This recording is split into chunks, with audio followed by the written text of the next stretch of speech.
It's about love, not cash. Stealing money from the poor's a bit rash. Line your pockets, fill your tanks with your rockets. Look at it, we just can't stop it. Loving your neighbour with bombs is wrong. Loving your neighbour with bombs is wrong. Just don't become late. That's the only rule. Loving your neighbour with bombs is wrong. Loving your neighbour with bombs is wrong. All been going on way too long.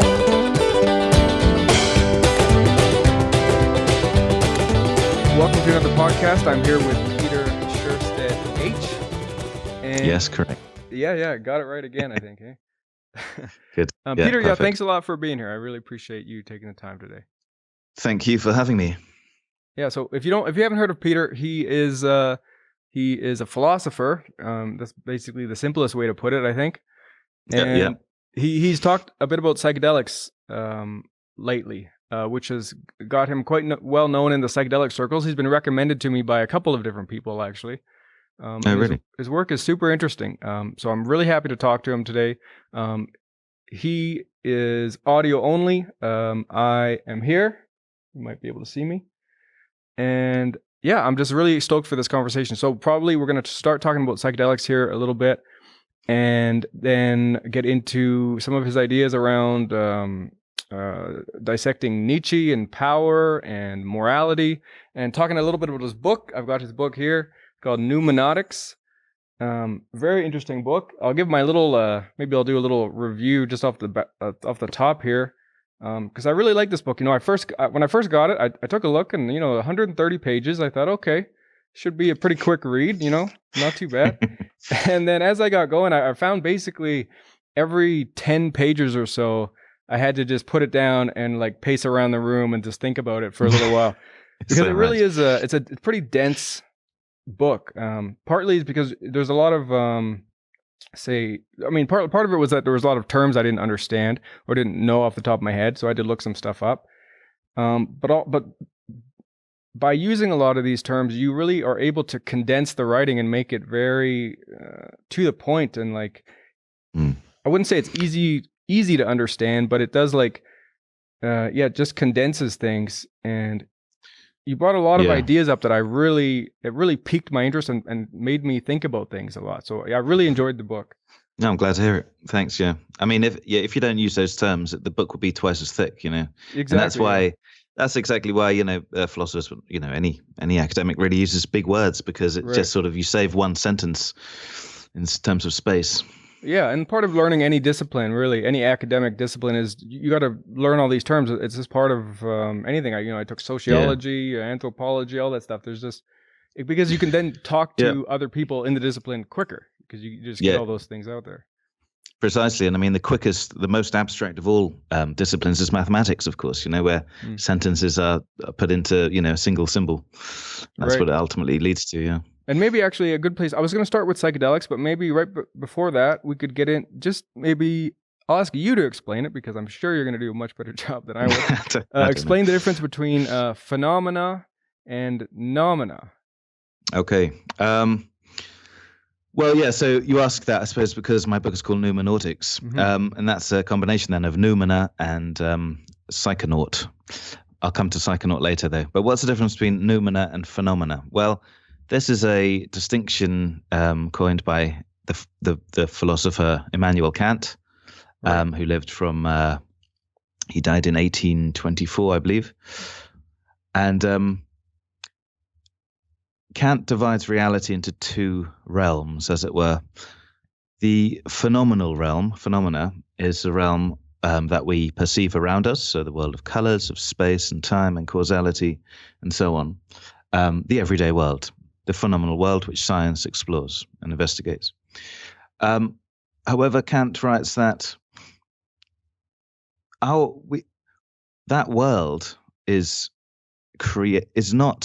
doesn't exist as we see it, as we perceive it, because he understands that we only see a fraction of what's actually out there, and he makes great arguments, which were very influential, to say that we project all these colors around us. We project space, even we project time. So then the question becomes, well, if the world that we perceive around us is our in a sense, mostly our projections, the human way of looking at something. So like another animal might see the world in a different way, bees see ultraviolet, for example. But the ultimate point is that if the world as we perceive it is our creation, the question then emerges as to what reality is in itself. What is its nature if we take away the human element of projection? And this he calls, this reality in itself, this thing in itself, he calls noumena. Right. So that's reality Sort of in a sort of pure unfiltered sense. reality. Yeah, precisely. Yeah. And Kant's argument is that we can never know what it is, because as soon as we start to think about it, we project our concepts and intuitions and whatnot, and let alone our perceptions. So that's why Kant always, is quite well known for saying that, our human knowledge is limited. We can never know the true nature of reality. We can get as far as saying that we know that we don't know it, but that's about it. Right. Yeah, and part of that is the limitation of just of language. I mean, it's obviously there. An even further limitation is when you try to explain it to someone else, trying to explain something outwardly. But even you're saying, even in our own minds, we can't fully explain it to ourselves. There is, the linguistic aspect is more, I should say, post-Kant. So, the Sapir-Whorf hypothesis, for example, that our words determine, what we see. Right. But this is actually sort of Kant is really precognitive in that sense. So it's even for species presumably that don't have language, at least not grammatical language as we have it. Yeah. When you say project, when you say like it's filtered by what we're projecting, it's funny. That sounds different than how I was thinking about like, say, phenomena. I was thinking more in terms of what's being filtered inwardly, like through our senses, like through our eyes and then inward, and how we're interpreting the world through smell and touch and sight and all these things. So what do you mean by when you say projecting? Well, Kant's reacting to something in science and philosophy from Galileo, ultimately, which is a distinction between what are known as primary qualities and secondary qualities. This is something that Locke sort of made more famous, really, and influenced Descartes and others. But anyway, the point is this, that primary qualities are qualities such as solidity, extension, which means space, number, motion. In other words, what we consider as matter, physicality. And then Galileo's point was that colors and smells and sounds are not actually out there in that solid physical world. Rather, they are more the way that, for example, when light hits something, it bounces off according to its sort of solid structure into what we now know to be an electromagnetic wave, which hits our eye and so on. But of course, it's our minds, it's our brains that then people think makes emerge the color, right? So the color is not actually out there. So the color is what is known, Galileo and Locke called secondary quality. So they're not essential core qualities of objects, right? So there was this distinction, primary and secondary qualities. Kant takes it a step further by saying that not only then do we project colors out there. So although the color, the secondary quality, is sort of created by our minds, it's as if we then project it outwards again to say, that apple is red and that chair is blue. Right, defining the world. Yeah, exactly. Sort of coloring in the world, as it were, almost literally.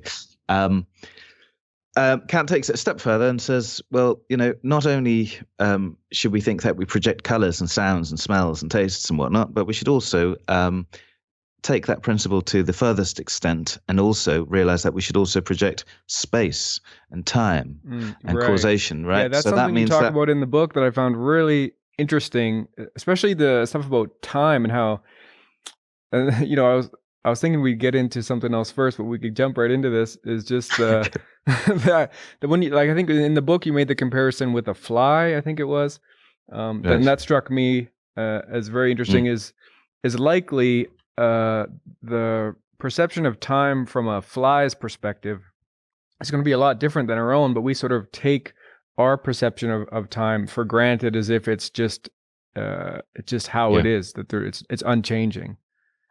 Yeah, no, it's really interesting. I mean, I think I write about that in relation to philosopher Henri Bergson's concept of the rhythm of duration. So yeah, the speed of time for us is different, presumably from other species, like a fly. So when we're about to swat a fly, I say something like, and it's probably like we're sort of, in slow motion to the fly, because it moving moves hands so towards fast. it. Yeah, and it's just like, okay, this is not a problem. I'll just go in a minute. Right. Yeah. And interestingly, I was just reading an article about a new book from an Italian physicist whose name I can't remember, but he writes, interestingly, that it was his experience. He's just published a new book on time, and he writes that it was his experience of having taken LSD, which made him realize that our perception of the speed of time can be very different to one's everyday practical experience of it, you see. Right. So it's interesting. I mean, this is why I sort of link that perception of time to psychedelics, because it seems that although we have a pretty unified speed of time in everyday life, I think that it's known that can change as well. When we're younger, time seems to go faster and when we're having fun. But generally it's pretty uniform. But psychedelics can radically transform that rhythm of duration. And we do know just that something that most people have heard about is just the idea that if you're traveling at like the speed of light or something, that time just is actually moving differently. Yeah. So we know that it can physically be affected. Yeah, I mean, we now know exactly from Einstein, the general theory of relativity and the special theory even, that there is no absolute speed of time. I mean, this is part of Newtonian physics, that space was absolute, just stayed there and as a sort of container, and time was absolute, it sort of just chugged on at the same speed. But yeah, as you say, if you reach the speed of light, then time stops. And the faster you go relative to somebody else, the slower time is relative to someone else. Right. So what's really interesting, this is a topic for the future, is to combine Henri Bergson's notion of the rhythm of duration with the theory of relativity. And, Bergson actually did speak to Einstein, had a conversation where and Einstein said something like, I will never understand the philosophers. And I think the feeling was mutual. But yeah, Bergson did publish a book on that topic, but then he realized he made some mistakes and sort of withheld the publication. But anyway, so it's very complicated. To link it to psychedelics too is something just experiential that people report is I know I've heard this a lot on from people who are taking salvia. Have you heard of salvia? Salvia divinorum, yes. Yeah. It doesn't last very long. It's actually something that's legal or has been legal in a lot of places, so people were experimenting with it. But I've heard just reports of people who take this stuff. They're out for maybe 10 minutes, and then they come back and say, "Oh, I was just living a whole different life, and I had children, and I went to work, and I lived for about 3 years, and whatever, and now I'm back."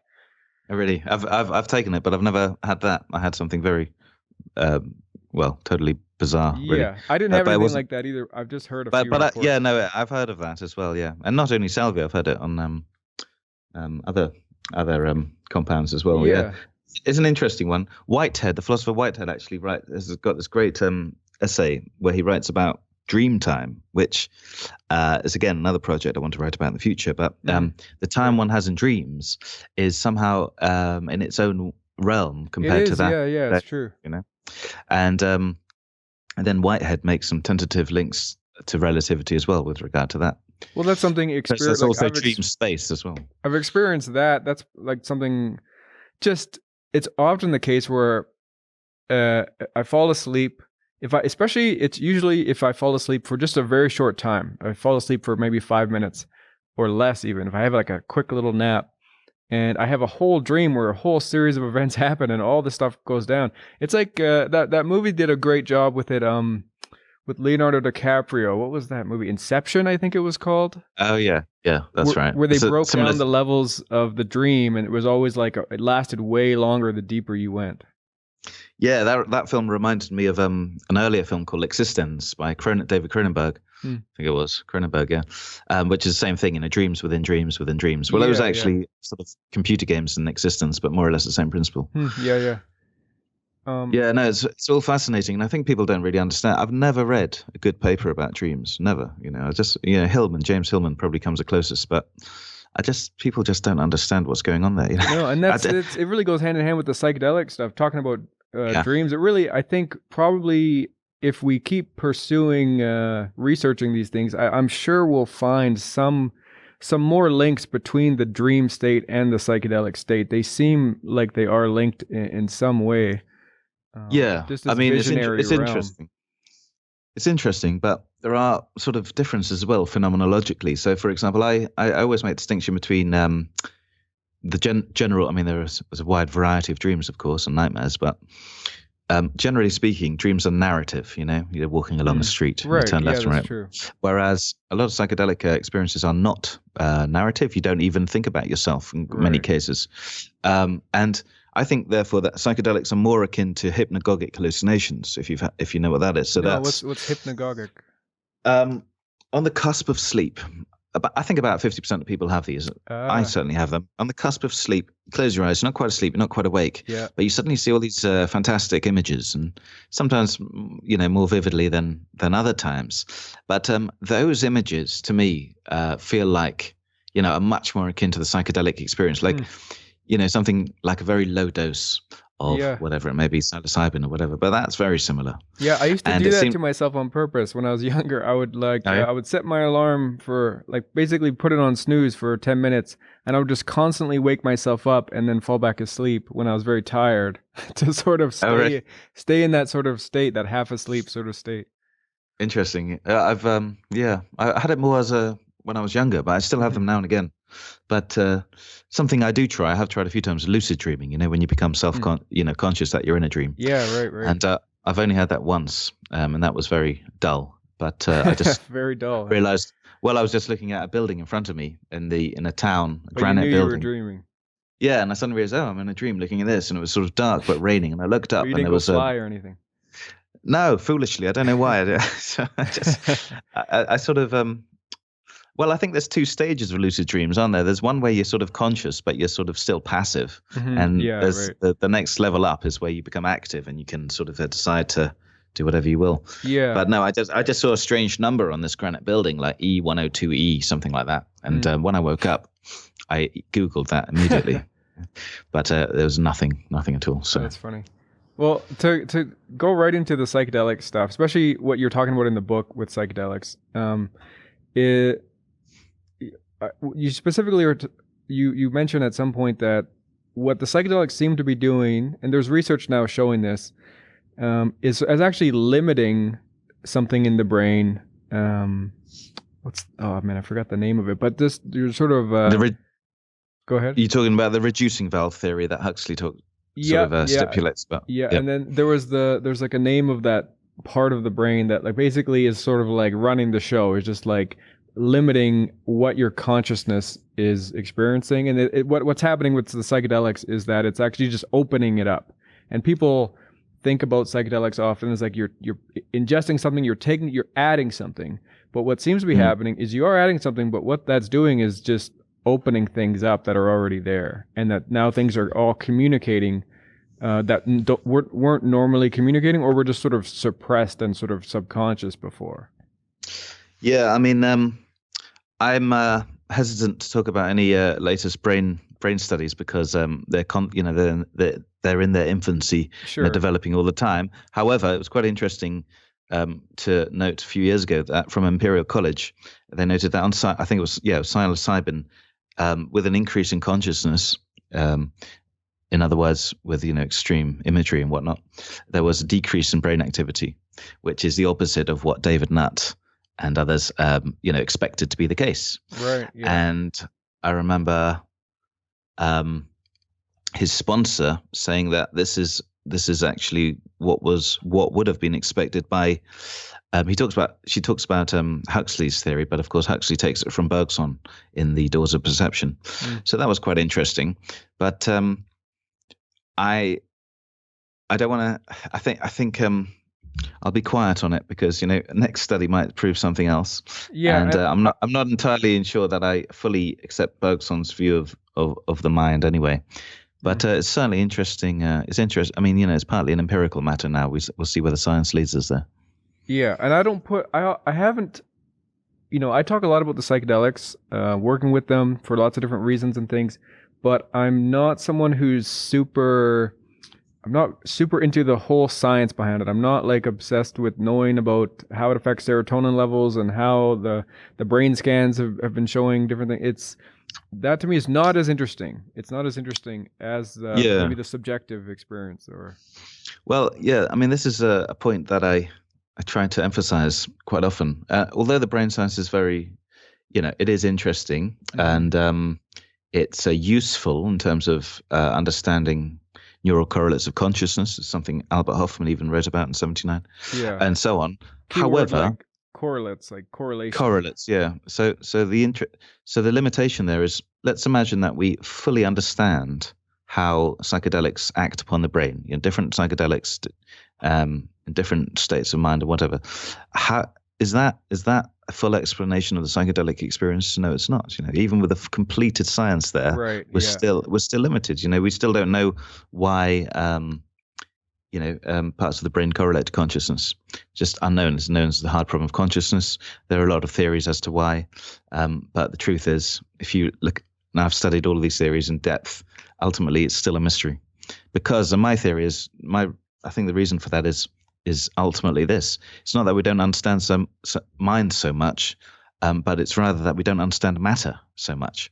So when you've reduced everything down to matter, in other words, neurons, or even within that, how neurons work, we still understand neurons in terms of molecules and atoms, and we still understand molecules and atoms in terms of the physics of today. But there's something in philosophy known as Hempel's dilemma, which is an argument, a sort of problem against physicalism, which is this: that if you're a physicalist, you have to believe in one of two things, it seems. Either you believe in the physical properties that are given by today's physics, or you believe in the physical properties given by an ideal physics completed in the future. The problem with the first horn, if you believe in the physicality of today's physics, known as currentism, you have to realize that it must be wrong, because the theories, famously the theory of relativity and quantum physics are inconsistent. Not to mention, anomalies such as dark matter, dark energy. We know that science is incomplete, and we know that there's going to have to be a greater theory which at least harmonizes, those three aspects. And so it would be wrong to say that you understand matter today, because that physicists don't even will admit that they don't. We know more than we did, perhaps, but it's certainly not complete. So then a physicalist will say, well, then, okay, I believe in the physicality of a future physics. But of course, this is something that Karl Popper calls promissory materialism. We don't know what that will be at all. So you can't really believe in something. Yeah, that's like which religious nothing. faith, basically. It is, yeah, and it's and for all we know, for all scientists know today, the future physics might include consciousness within the fundamentality of matter. So coming back to this point on psychedelics and brain science, neuroscience, a completed biological picture then of how psychedelics work on the brain still is a reduction to physicality, and logically we understand we don't know what physicality is, which means that it will never be a sufficient explanation in the framework we see it today. Therefore, we shouldn't put all our hopes in this neuroscience, because it is by nature limited. It's helpful in creating language and examples to sort of to share information, I suppose, about these experiences and what's happening. It provides some language. Like those studies with the brain scans things have been useful in just for me personally, talking to people who aren't into the subject at all and being able to explain things in language they understand. Sure. Which is like studies. Yeah, of course. And, neuroscience has got a good reputation, of course. So it's a nice way to sort of bring psychedelics, which, since the mid 20th centuries have had a bad reputation, into the mainstream, and make it acceptable as well. So neuroscience and therapy, I think these are ways of bringing these compounds back into the. However, it's not the be all end all. No, I mean, this is just the beginning. Yeah, I've heard you speak about like the therapeutic use of psychedelics as well, and that, well, like you just said, it serves a purpose right now for sort of creating a way to bring it to the culture, say, but that it's not necessarily the maybe not even, it's not even the most important thing to be focusing on when studying these things or looking at, say, psychedelic drugs and how they affect us. No, I mean, yeah, exactly. I mean, yeah, it's just, well, not only is it a way to bring them into acceptability, if you want to do that, even that's another question. Right. But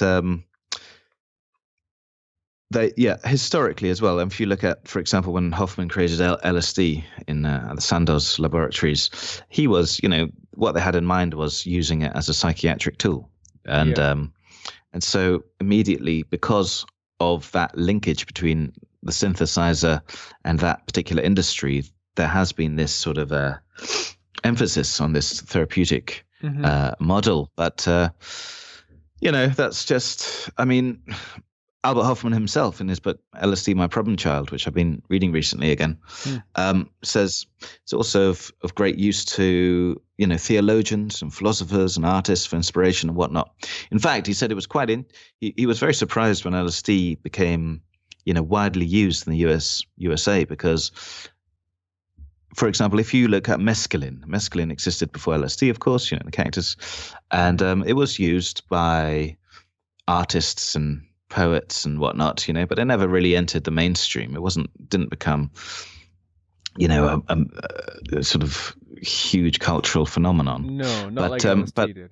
No, but LSD did, and Hoffman, sort of vents his surprise at that. He was, in fact, when he met Timothy Leary, who was one of the apostles of LSD, he seemed to be quite annoyed with him for because it caused a lot of problems for Albert Hoffman and his whole laboratory there in Basel. Right. But I would say part of like, he did, I think early on too, LSD was first sort of given this this title or this description of allowing people to sort of enter into a psychotic state or like a schizophrenic state, where they thought, oh, well, you can like temporarily go schizophrenic and then you'll be able to relate more to your patients or something like that. Yeah, that was one section of advice the laboratory gave out. Another one was to eventually give it to the actual patient himself, and after a lot of getting ready psychologically, as it were, and under very supervised conditions and so on, so they were not happy when it was used at at parties and whatever. I would say too, though, that something else with these psychedelics, like I started taking mushrooms when I was about 14, and not like I took them all. I took them like for like one weekend and then not again for years.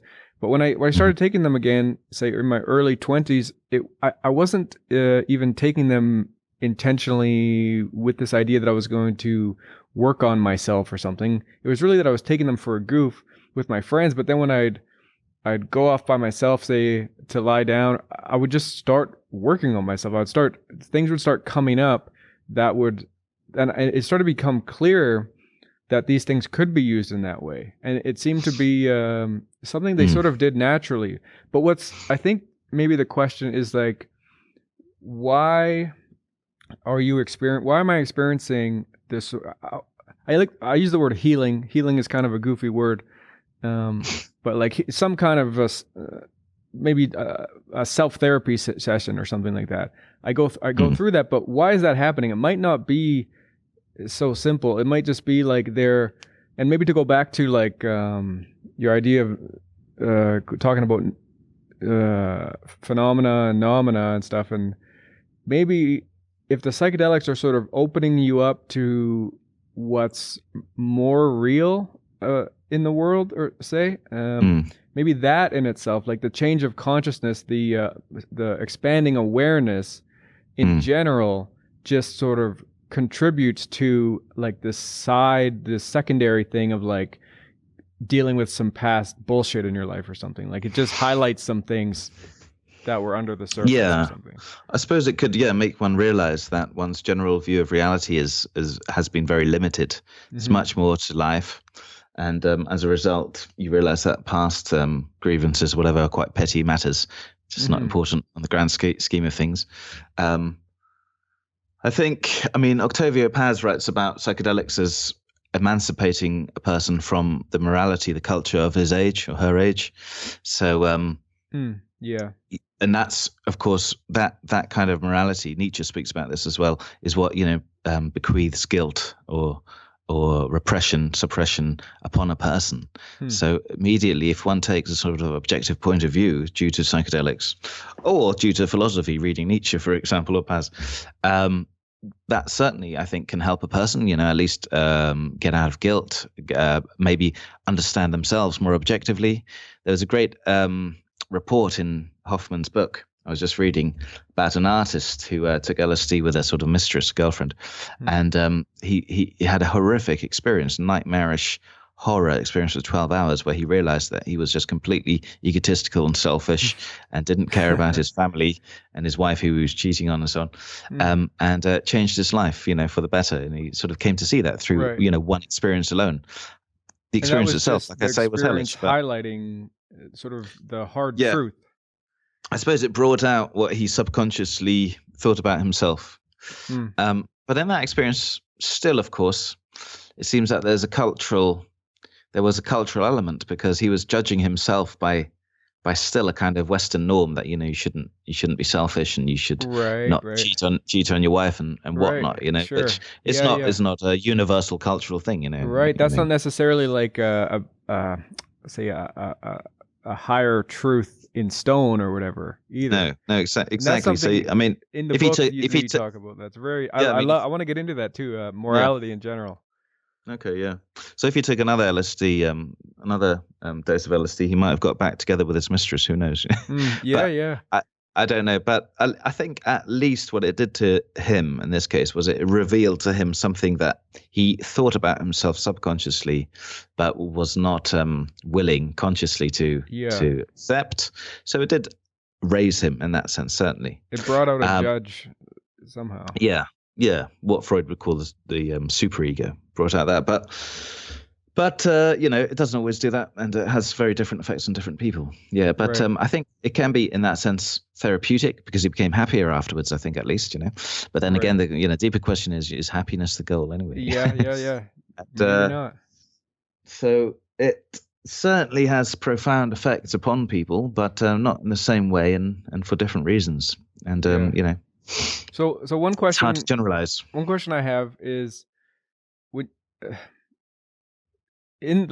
you have the book Pneumonics, and it seems like what your interest is in is finding out what's really real. What's the realest thing we can experience? What's the realest thing we can know, that the truest form of our existence, of what's around us? I suppose so. Yeah. And do you think psychedelics can help someone learn what is the most real, what is more real? And sort of a sort of follow up to that is, can we be sure? Because sometimes people have these experiences on these substances, and they feel this feeling that like, oh, this is what I was missing. This is more real than the real world. But that's just our sensory perception as well. So how can we actually be sure?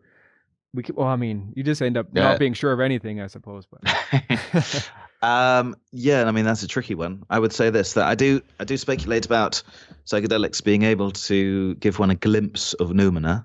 So in other words, another intuition of the real, which is sort of separate from our general sense perception. And I sort of bring in Whitehead here, Alfred North Whitehead, British philosopher, died in 1947. He wrote that we've been very waylaid in philosophy the last 2,000 years, really, because we think perception is generally the five senses, and he calls this perception in the mode of presentational immediacy. It's something that Hume writes about a lot, and that's why Hume says we can't perceive causality. We just perceive the constant conjunction of two events, and then through habit we sort of think there's a causal link, but we don't see that causal link. Yeah. Whitehead disagrees with that, and he says, yes, we have evolved this presentational immediacy. This is sort of the emphatic part of our perception. But there is also another very strong yet not very conscious mode of perception, which he calls perception in the mode of causal efficacy. And that's the kind of then mostly subconscious reception of the reality around oneself, which is not then what we would call perceptive, as in the five senses, but rather is an emotional reception.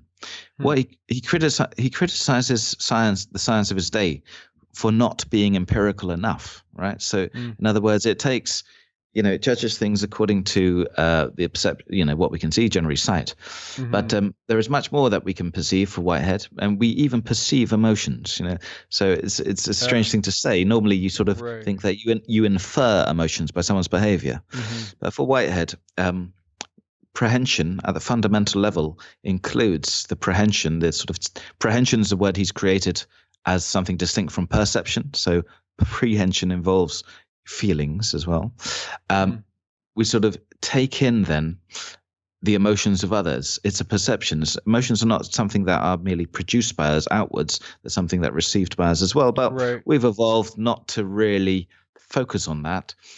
Whereas other organisms, he writes, will have that as the only mode of perception or prehension.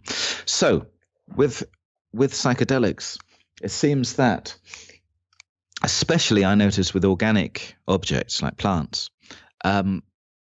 it's very common in the literature to feel very empathetic with those objects. Something, in other words, you don't just see them. Well, you see them even more vividly. So for a start, it allows one a greater. It seems that it allows one a greater array of normal perceptions. You see heightens vast the senses. Right, exactly. So you see vast shades of green on a leaf, whereas normally you might see a few. Number one, but number two, there could be, and this is speculative now, but it makes sense in Whitehead's philosophy, which generally makes sense of the cosmos, that it allows you then an increase in this other perceptual mode of causal efficacy. It allows that to be amplified, so that you receive more of an emotional or feel input from the things around you. And if that is the case, then of course psychedelics can allow for greater perception of reality, because it's emphasizing those elements which are usually as it were one is usually blind to or deaf to. Right. And when I say emotions, I should say that I don't mean, of course, necessarily the human emotions, because that's just ours.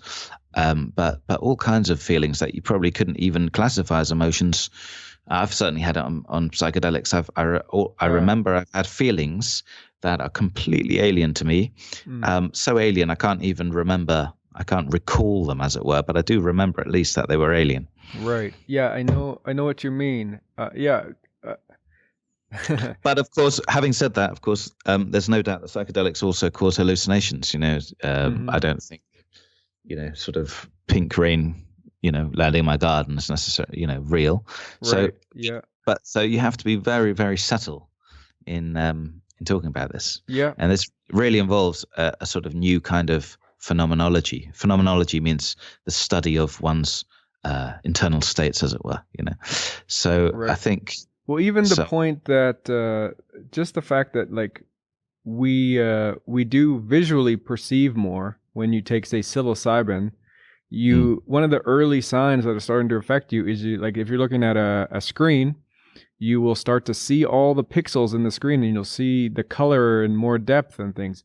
So that alone at least is increasing that perception. Which is real, absolutely, yes. Yeah. And coming back to time as well, so different time durations, different rhythms of duration, which are allowed by certain psychedelics, show that this is, you can't say, because of the rhythm of duration and because of theory of relativity, you can't say that time flows at a steady rate. So again, psychedelics allows one to realize that truth, intuitively, not intellectually through Einstein's equations, but intuitively. Right, actually, and there's experience. Yeah, exactly. So you have a sort of true understanding of the different possibilities of reality. So that again, that's not necessarily hallucination. That's just another way of viewing reality.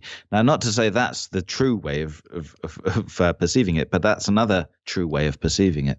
Right. So yeah, certainly it does. It does. I think it certainly does allow one,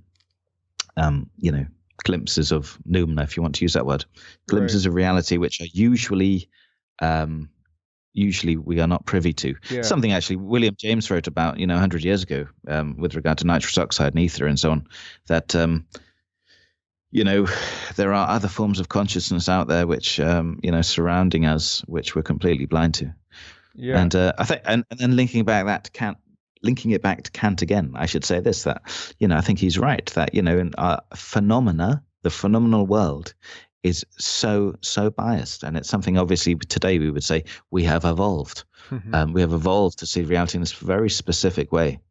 Not only in terms of the small electromagnetic spectrum that we see that people always talk about, but even in terms of prioritizing light over emotion and so on. Right. I see. I think I want to make sure we have time to talk about what you wrote about Nietzsche and the will to power and those kind of ideas. And maybe we'll probably end up back to psychedelics, I imagine. But I do want to talk about that, and maybe there is. Go ahead. Sorry. I was going to say there is a link, of course. In my book, I've got the essay on Nietzsche's use of psychedelics. Right, and some different substances. That he like sleeping medication and things. Yeah, chloral. So my understanding of this idea is that it's that people's prime motivator, prime drive that is creating action. It all sort of comes down to a desire in the individual for more power. And maybe I think you could, I think you break it down in the book in like not just individual people, but in like all things that even on a microscopic level, probably that their things are just looking to increase their capacity, increase their reproduction, and all this stuff. But I want to kind of stick with people and talk about this idea of being motivated by power. And maybe one of my questions to you off the bat is is this something that you personally believe to be true? As far as it goes, I do. And you can redefine it if you want, because I'm sure my words are not precise there. I do believe it, but I think there's more to it as well.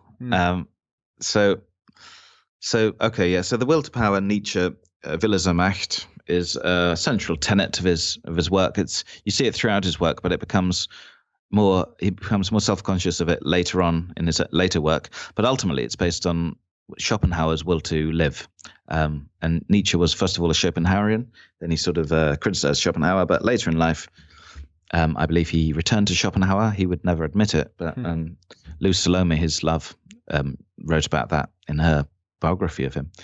But anyway, so in, for example, one of his last books, Beyond Good and Evil, written in 1886, section 36, he speculatively puts forward this notion that, underlying all force, in other words, the noumena, although he wouldn't use that, he's not an idealist, but the reality underlying all force, if we posited that as the will to power, the drive for development, then that would make all forces then reducible to one, as it were, so be more parsimonious. And not only would that be an explanatory force itself in physics, but also in psychology and thus in human history, wars and whatnot.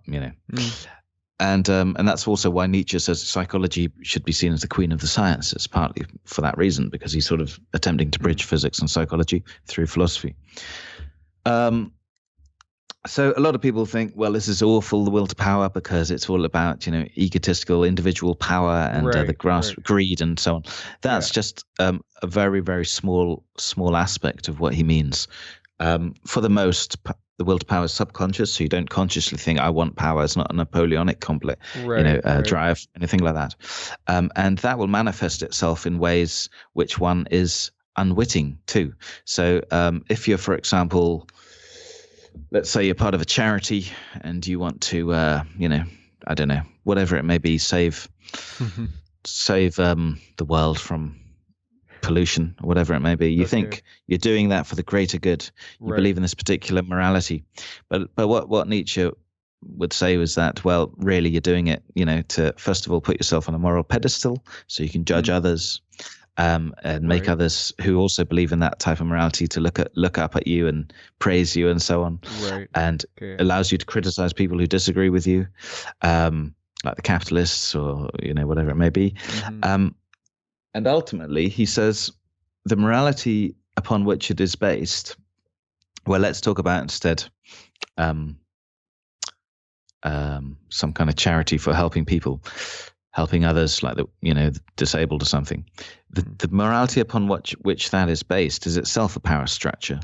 And so his famous decree that God is dead means that if we no longer believe in God, then we've got no right to Christian morality, which is so ingrained in Western society that we're completely unaware of it. So even most atheists aren't aware that they actually follow what he calls this slave morality of Christianity. Christianity is not the only slave morality, but it's the one we are accustomed to in the West. A slave morality being that it promotes sort of like ideals and certain values that are beneficial to people who have a lot less power. Yeah, ultimately. So he calls it slave. I mean, it doesn't literally mean slave, but it comes from, he calls it that because of the slave revaluation of values, which happened with the Romans and the Jews then. So the Romans had a different kind of morality, which was, emphasized strength and honor and valor and so on, health, beauty. And they, of course, were physically overpowered many other peoples, including the Jewish people. And Nietzsche's argument is that the Jews couldn't physically, although they tried three wars, but they couldn't physically overcome the Romans. So they spiritually tried and succeeded in overcoming the Romans. So what Nietzsche's thesis is that the Jews then, under the Romans, inverted their morality, which he calls master morality. It was literally their masters, and said actually strength is bad, honor or ego is bad, and the opposites are good. So humility is good, weakness is good. The meek shall inherit the earth, it says in the New Testament. And by doing this, they could then criticize the Romans, in a metaphysical rather than in a physical sense. And eventually this caught on then with a lot of the subjugated peoples. And of course that strand of Judaism became Christianity. Jesus was a Jew, of course, and then it was sort of pushed by St. Paul and so on. And eventually this slave morality, which was an inversion of this just more natural, what Nietzsche thinks is more natural, pure morality, just sort of showing off your strength and like celebrating your strength, became inverted, and thus why did it become inverted? For power, so that this underclass could become the overclass, and they became the overclass. And then that's why, Nietzsche actually writes that in the center of the Roman Empire, in the center of Rome, in other words, in the Vatican, one now bows before the Christian, the new emperor. And this, of course, then the Christian empire, as it were, spread around the world and became very prevalent, and then spread to the Americas, Australia, and the Western world. Actually, I wrote down a couple of quotes from your book that actually fit in here. You said, a person who feels enslaved will value freedom, and a person who has more power may value justice instead. Yeah, and it's the situation a person is in that is going to dictate their values, and then their values being based on power. Yeah, based on their power situation. Yeah, and someone with a lot, Nietzsche himself writes that someone with a lot of power will be very generous and charitable because he's not threatened at all. He or she is not threatened. Right. And he doesn't want the people around him either to be coming after him. Right. Well, yeah, and he doesn't fear them. A lion would not be scared of a mouse because it's just got too much power. So it's not in any way aggressive. Right. Right. So usually when you see aggression, moral aggression, it's indicative. I mean, this is how you then apply that metaphysical theory to psychology and sociology and history. Really, you see, okay, if they're very aggressive for their cause, whatever it may be, Right. this applies to the left and the right. Yeah. And anyone in between. It's a symptom of that person. Of course, that person might be part and parcel of the group, and that might have been influenced by the group and so on.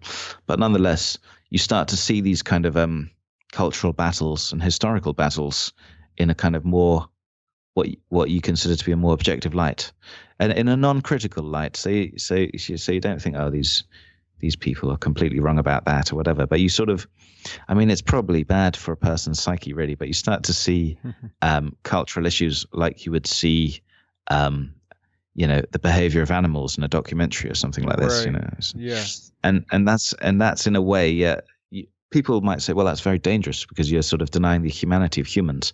But at the same time, that itself would be an expression symptomatic of a morality. So it leaves you, and this is why Nietzsche's philosophy left the 20th century in this kind of abyss of existentialism, existential angst and whatever. Because if you absorb so much. Yeah, just it makes you radically reevaluate. Even if you disagree with it, you have to at least start to think about, well, why do I believe in this morality? How can I justify, for example, the belief that compassion is a good thing and ego is a bad thing? Are you familiar with a Canadian professor now who's gained a lot of popularity in the last year or two? His name's Jordan Peterson. Yeah, I am. I hear his name everywhere now. Yeah, he's everywhere for sure. And one thing he's made the point a bunch of times when he's had sort of debates with or say just interviews with atheist folks like Sam Harris or people. And one of his major things that he points out is something you kind of said earlier, that you can't just assume morality without the religious base behind it. That that's fueled, but I think Jordan actually comes from a point where I think he would I believe he would probably say that a lot of the moral things from say Christianity are good or helpful. Well, he is a Catholic, isn't he? Yeah, he is. I think he's Catholic, and Sam Harris is an atheist who doesn't accept the Christian legacy of his own morality. Yeah, that's right. Yeah. So from my perspective, it's quite a strange debate they're having. So Nietzsche would be sort of different from both of them, saying, no, I accept that I accept that the morality we have is based on Christianity, at least in the West, Judeo-Christianity, and I still reject it. Right.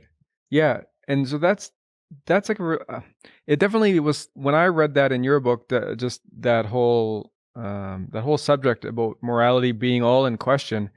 It made me. That was one of the points where I had to get up and walk around the room and think about it, and think about it for the days after that, because it's just really interesting. We do take a lot of that for granted and don't really question it. At the very least, one has to give Nietzsche the credit for bringing these thoughts to our attention, because before Nietzsche, all moral philosophy, all moral thoughts was, well, how do we justify this morality we have? Kant said, how do we? And then there were different theories like utilitarianism, deontology, so on and so forth. Nietzsche is the first to say, why should we even accept this morality? Yeah. And he uses his training in philology, in other words, the history of language, to see where the change was.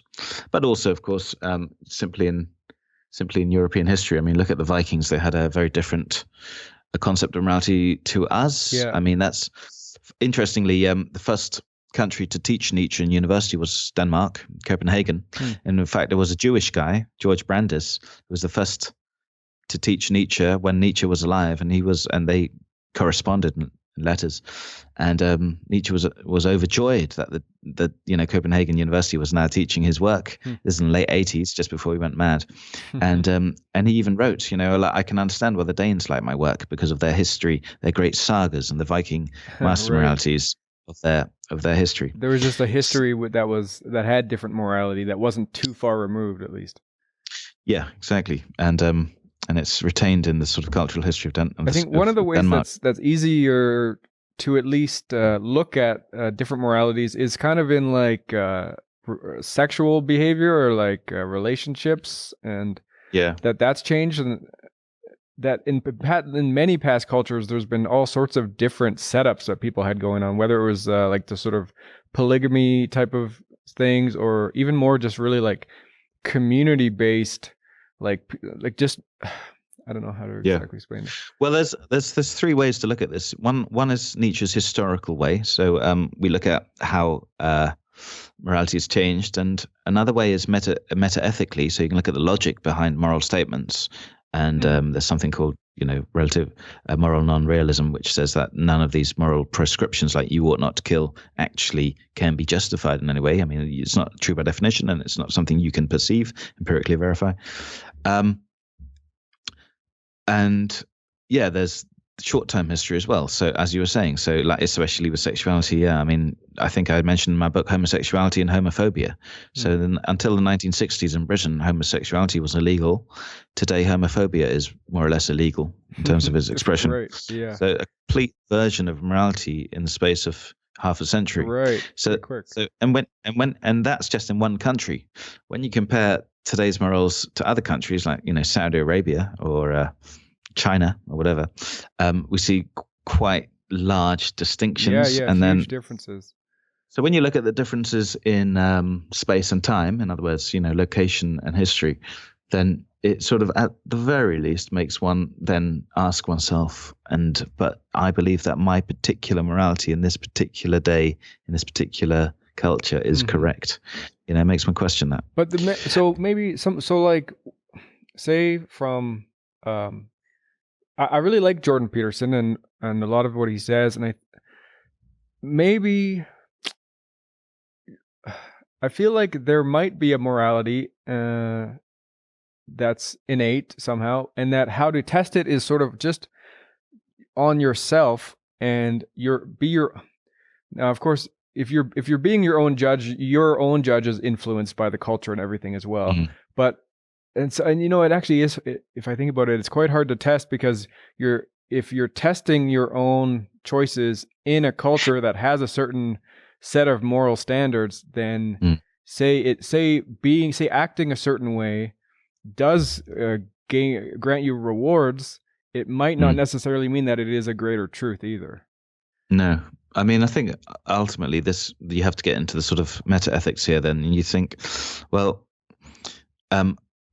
if you believe that there's an innate morality, what do you mean by that? I mean, are you talking about that there's an innate characteristic that is innately good, right, like, let's say, empathy, right?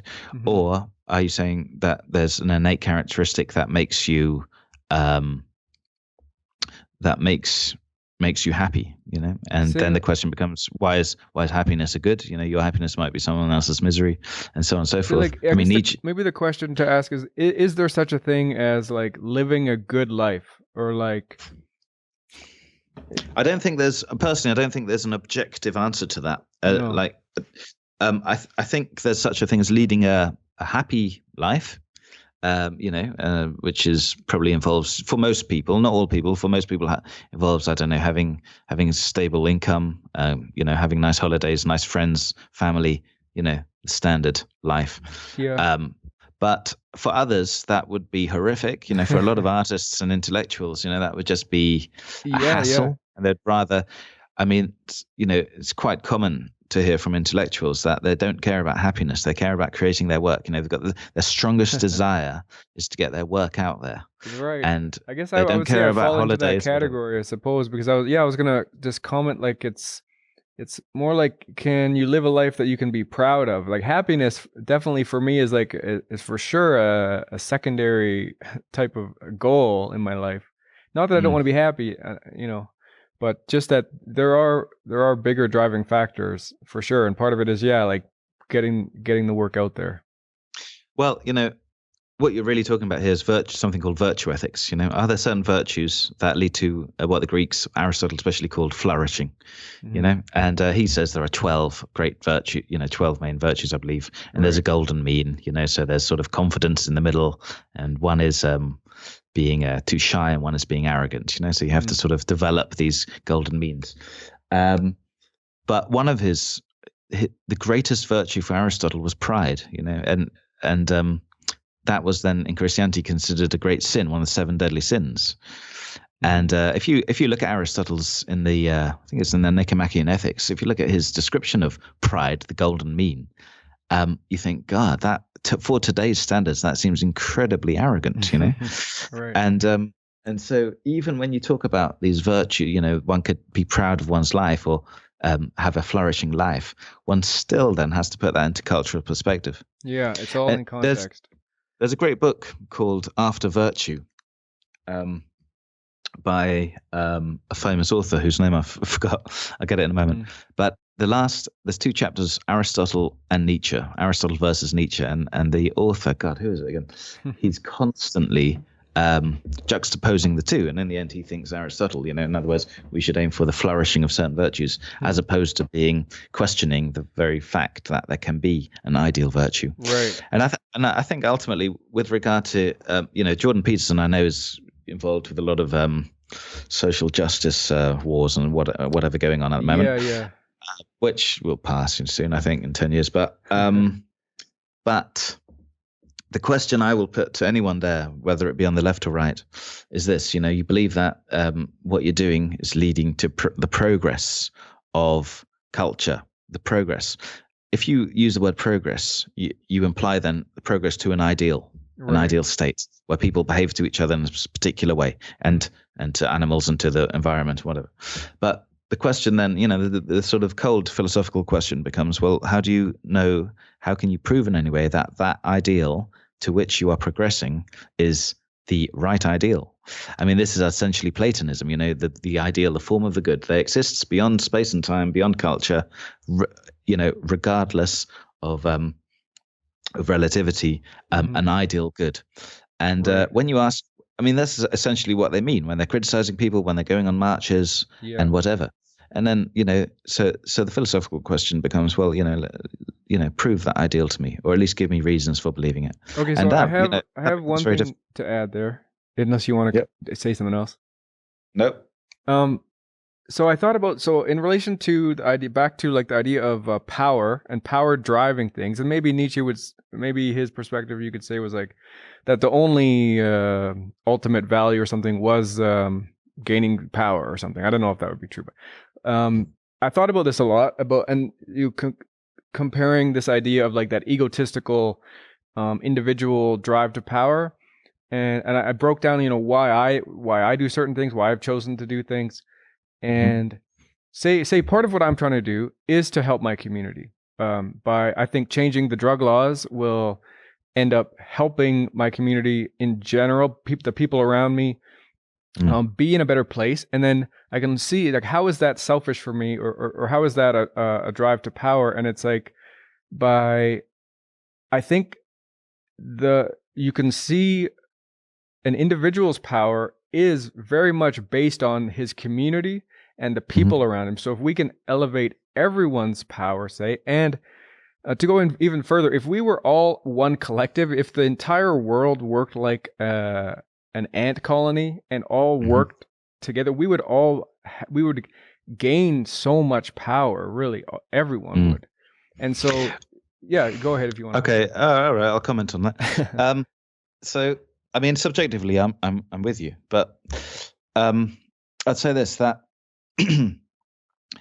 it's very common for a power structure to think to itself, you know, by achieving these goals, everyone's going to be happier, my community will, and when all my enemies realize that actually this is much better for them as well, they'll join this particular structure, in other words, this modus operandi, the sociological operation, and we'll all be better off because we'll all work in harmony. Right. But of course, that would be to overpower your enemies, you know, like the conservatives who want to, in a different way. And even though they might eventually come to say to themselves, you know, theoretically, actually, you were right all along, and I should have seen this. You've thereby overpowered them. You've then sort of assimilated them into the Borg, as it were, into the collective. Yeah. So it is. So even if they lead happier lives as a result, it's still a power structure that's trying to impose your preferences. Preferences, by the way, which I agree with completely, because I admit that I have the preferences which lead to my particular subjective views, but nonetheless, I still see it as a general power structure. Now, if let's say that power structure is gained upon Earth, where everyone agrees with each other in terms of every single law, and there are no conflicts and whatever, still you would be exploiting your environment. Each person needs to eat and breathe. You exploit the atmosphere by breathing it. You turn the oxygen into carbon dioxide. Yeah. Even if everyone becomes vegan, you're still eating plants. And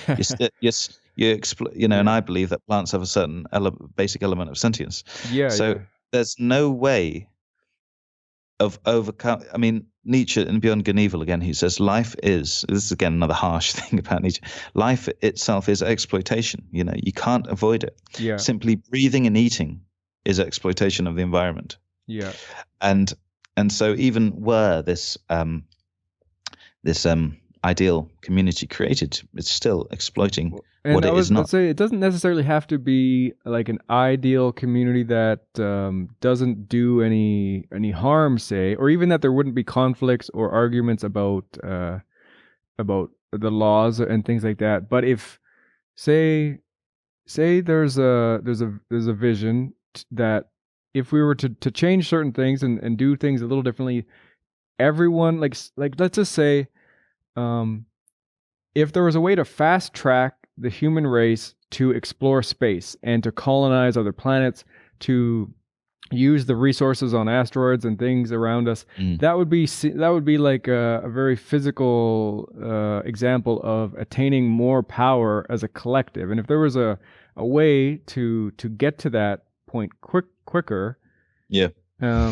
Okay, so what you're talking about there is means to an end. So if we all agreed that we want to explore space and colonize other planets and whatnot, if everyone agreed with that end, then by suggesting the means by which we do achieve that end, everyone is going to be better off. It's a bit like telling people how they can earn more money more easily. And most people would agree with that goal. Exactly. Yeah. So the question. So there's one question about means. So you're sharing your knowledge, and this is like with psychedelics, for example. You tell people actually they're not particularly dangerous and they are life affirming and whatever. Like, so if you want to attain a richer life, then this is a means to gain that. Fine, but some people might not want a richer life. They say, well, you know what? I like my standard life here and I don't want to mess with that. And a lot of people do actually say that, outside of our circles probably, but they exist. And they vote. And the same with space exploration. A lot of people, I mean, there's already a movement against technology now.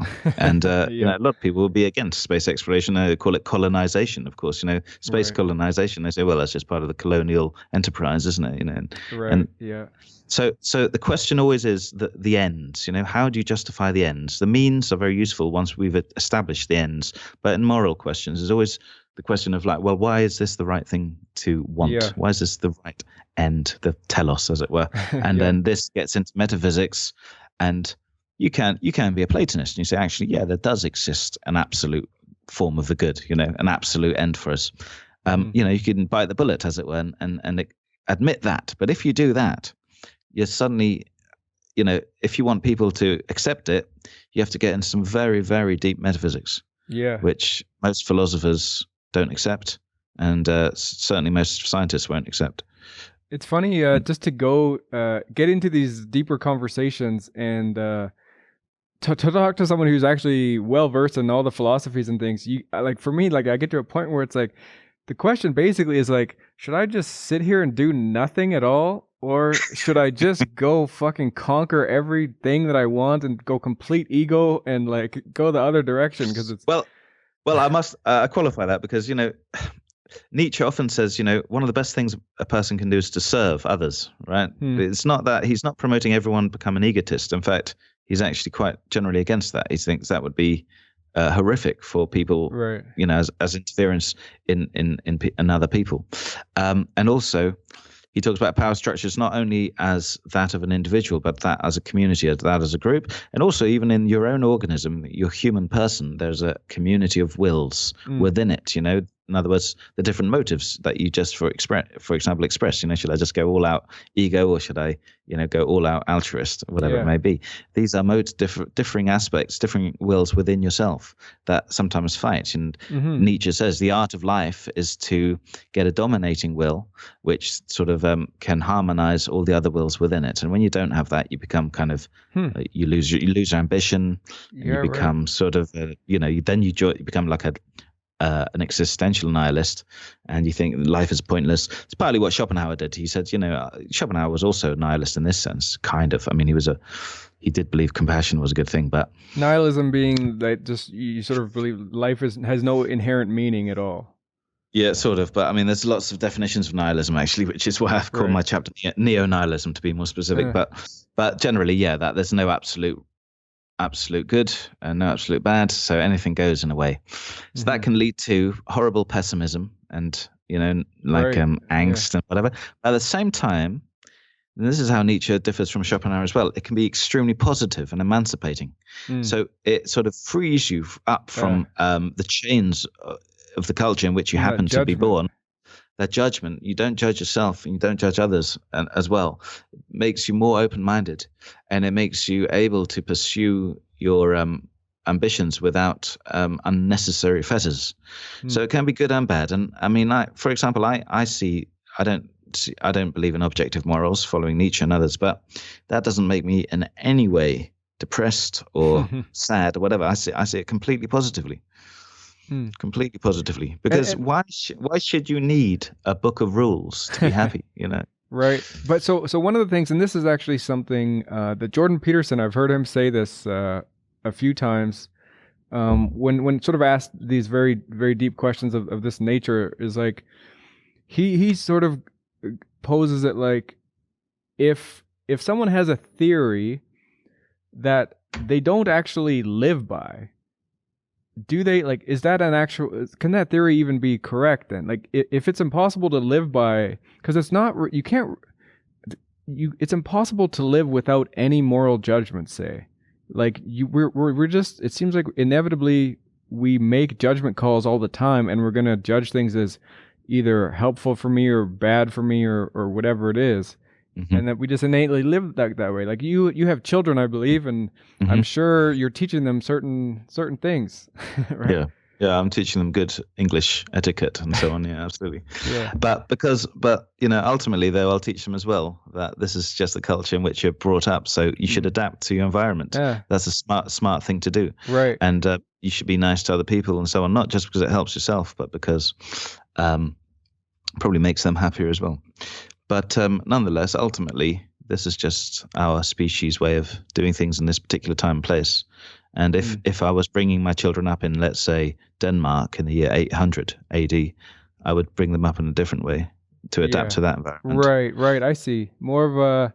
I see. That's an interesting way to put it. So that it's really dependent on the environment that you're in. And it would be very, you want to what adapt. would be very, exactly. And that's, I think, just an aspect of the intellect is an aspect of the will to power. And if you let's say, I mean, this happens with a lot of sort of undergrad Nietzscheans who've just read Nietzsche for the first time. They suddenly think, they become enemies of the state and think, look, everything, and they tell people everything you believe is complete rubbish and you shouldn't believe in that and whatever. Right. And then alienate a lot of people, lose job opportunities, and become hated by their peers and friends and whatever. That would be a very stupid. I mean, that would be the opposite of gaining power. You lose a lot of power doing that, right? Right. So it's not necessarily being duplicitous, because I'm telling you, what I honestly sort of have studied here and sort of partly believe.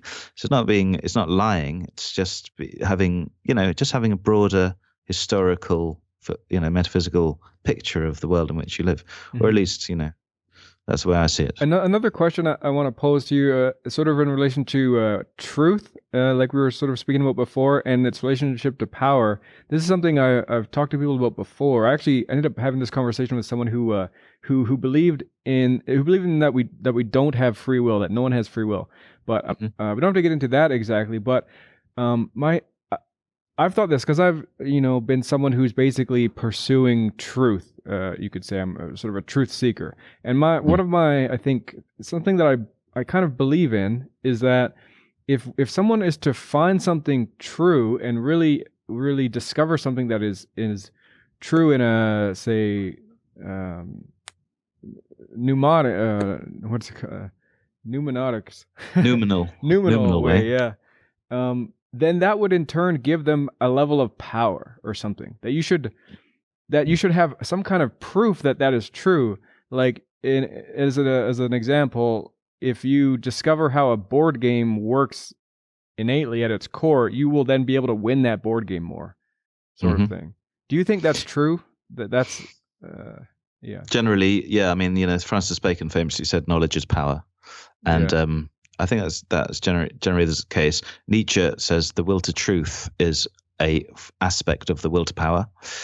I would just also emphasize, though, that sometimes falsities can aid one's power. Like these, preachers. Like these in America, you get these, massive stadium evangelist it's preachers. Not exactly like if someone has a lot of power, that doesn't mean they also have a lot of truth. No, exactly. So they can use falsities for power as well. However, they would probably gain even more power if they realized it was a falsity and were playing people. And then could actually just use it as a manipulative sort of way. Yeah, precisely. Right. And then you get into Machiavelli's stuff, that Nietzsche talks about as well, how the prince should live. But generally speaking, but with exceptions,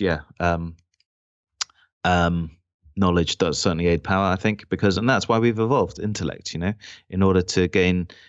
Obviously, I think you'd be very hard pressed to find someone who said that the intelligence of human beings, Homo sapiens, has not been an aid to their evolution. And evolution is in a circular fashion. So evolution obviously has led to intellect. Intellect then has led to different farming methods, hunting methods, which could all be interpreted as more power. Right, precisely. Power, I mean, the thing with power, if you called it, instead of will to power, if you called it the will to development, which essentially it is, I think people would be much less aghast at it, Yeah, it just sounds bad. You just automatically kind of think of that egotistical individual power thing. Exactly. But like I say, it's not necessarily individual at all. It can be a group thing, group power, like the church. So it's not... if you think about it really as the will to develop or the will to grow, in terms of the species, but also in terms of the individual, it's much more palatable. It really does ring true. That's the way I see it anyway. Because so many people are just into, especially these days, just the idea of like self-improvement and things like that are just so like people are just so into that. It just makes sense, this idea that at people's core they're trying to grow and gain influence. Yeah, and I think you would be hard. Not many people would suggest that you shouldn't do that. So I mean, Nietzsche uses the word Macht, which we translate as power, right? And the reason for that is slightly Nietzsche's general style. He just likes to be a very powerful writer, and so he will use Macht instead of development or growth or whatever it may be.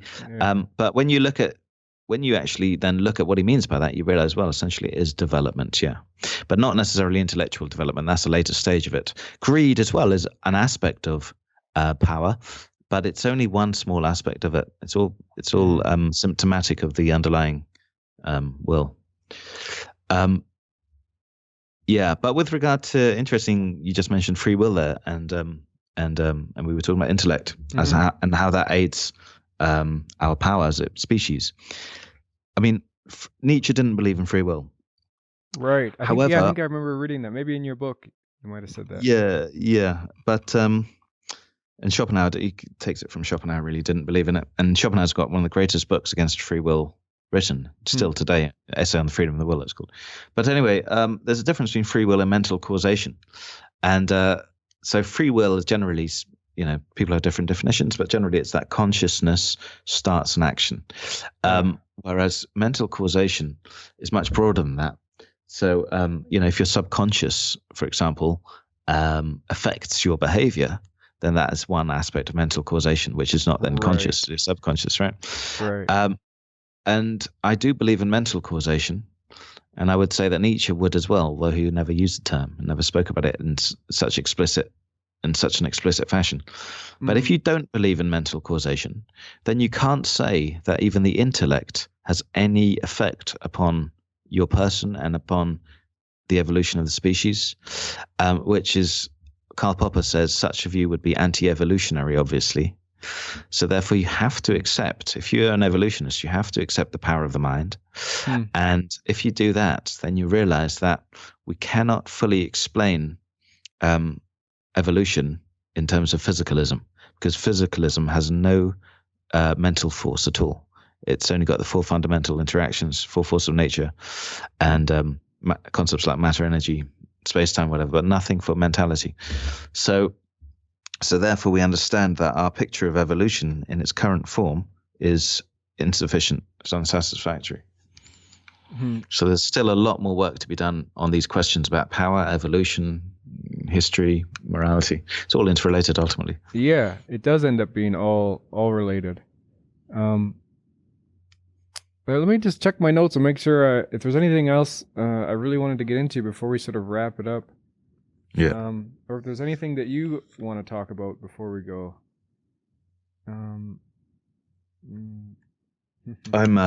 happy to speak about anything really, and there's no rush. I mean, I've got no deadline. Okay, good. I think we are approaching about an hour and a half. Yeah. Well, one of the things that I like, I mean, as someone who's into ideas, like I'm not a philosopher, say, but I'm someone who's very open to ideas, and I like to sort of take on ideas and test them.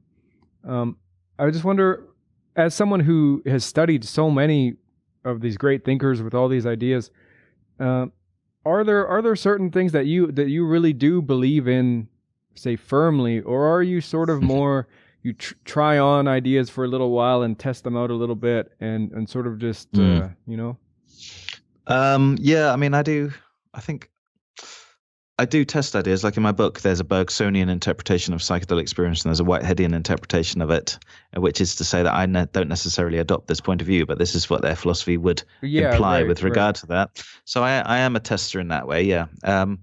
And I don't know what I suppose my development is, through falsification in a way, sort of almost like a scientific procedure. So I sort of, when you test things enough, you realize where the flaws lie, and then at least you can leave that to the side, as it were. But what I find generally is that the more I read and the more I look at these issues, the less I believe in anything definite, because there's always a flaw in something, and of course it leads you to best explanations, inference to the best explanation generally. But even then, you can never be fully. I will only be dogmatic about something being false. So I try not to be dogmatic about saying that anything's definitely true. But I think a lot of beliefs you have, like whether it be in Christianity or physicalism or whatever, are usually, well, psychologically they're based on a power drive, I believe, in most cases. But intellectually, people hold on to them because they haven't read the criticisms. Right. Usually they don't want to read any criticisms, because that would then psychologically affect them if it's a means to their power. But nonetheless, part of my career is reading these things. So it just leaves one in a kind of questioning state. Yeah, I found it pretty empowering myself, just like thinking about that idea of power, and that how much of what you do.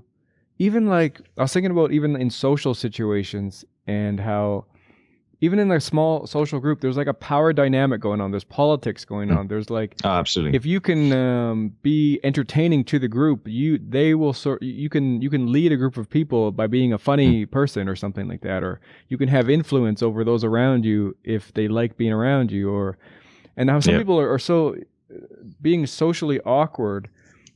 Because it is kind of a game that people play, this just being social in general. You have to learn the game and learn the cues and learn how to fit in and stuff. And that's a little power game in itself.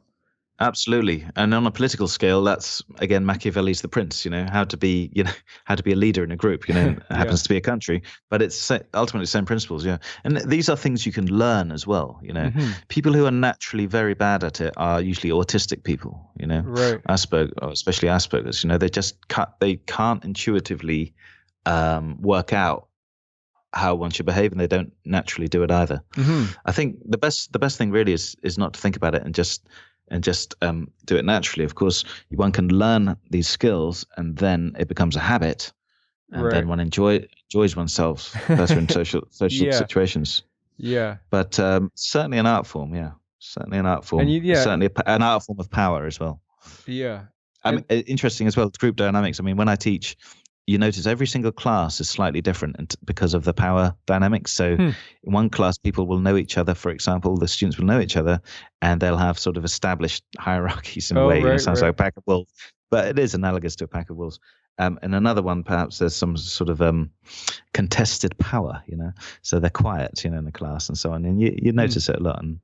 And also as a teacher, there's immediate, most teachers know these little, secret rules about how to control a class and whatever, Right. For example, students will immediately test you in the first few weeks, see how much they can get away with. They won't consciously think to themselves, well, not usually, they won't consciously think, oh, how much can I get away with? They'll just do it, sort of a natural thing, and then you sort of draw the line, and then that's sort of established over a month or so. Mm-hmm. But it's just like training animals, Yeah. Not that my students are like animals, but we are animals, and those little subconscious things that people don't know they're doing, you can sort of manipulate behavior by just tuning into how that works. The funny thing I noticed as a teacher, which is always the case, always happens, when you ask a student a question which they're not sure about, or they're not sure about the answer, they will scratch their nape, the back of their neck, And when someone talks by doing that, you immediately know, okay, they don't know the answer and how to blag it.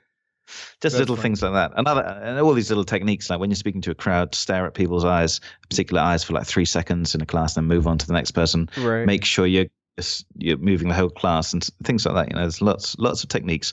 You learn them consciously, and then they become part of your repertoire. Just like when you start musical instrument, you consciously are very, clumsy, and you can't play the scale on a guitar. But after a while, it just you don't think about repetitions. it. And there's probably there is. Diplomacy, really. The art of diplomacy. Literally.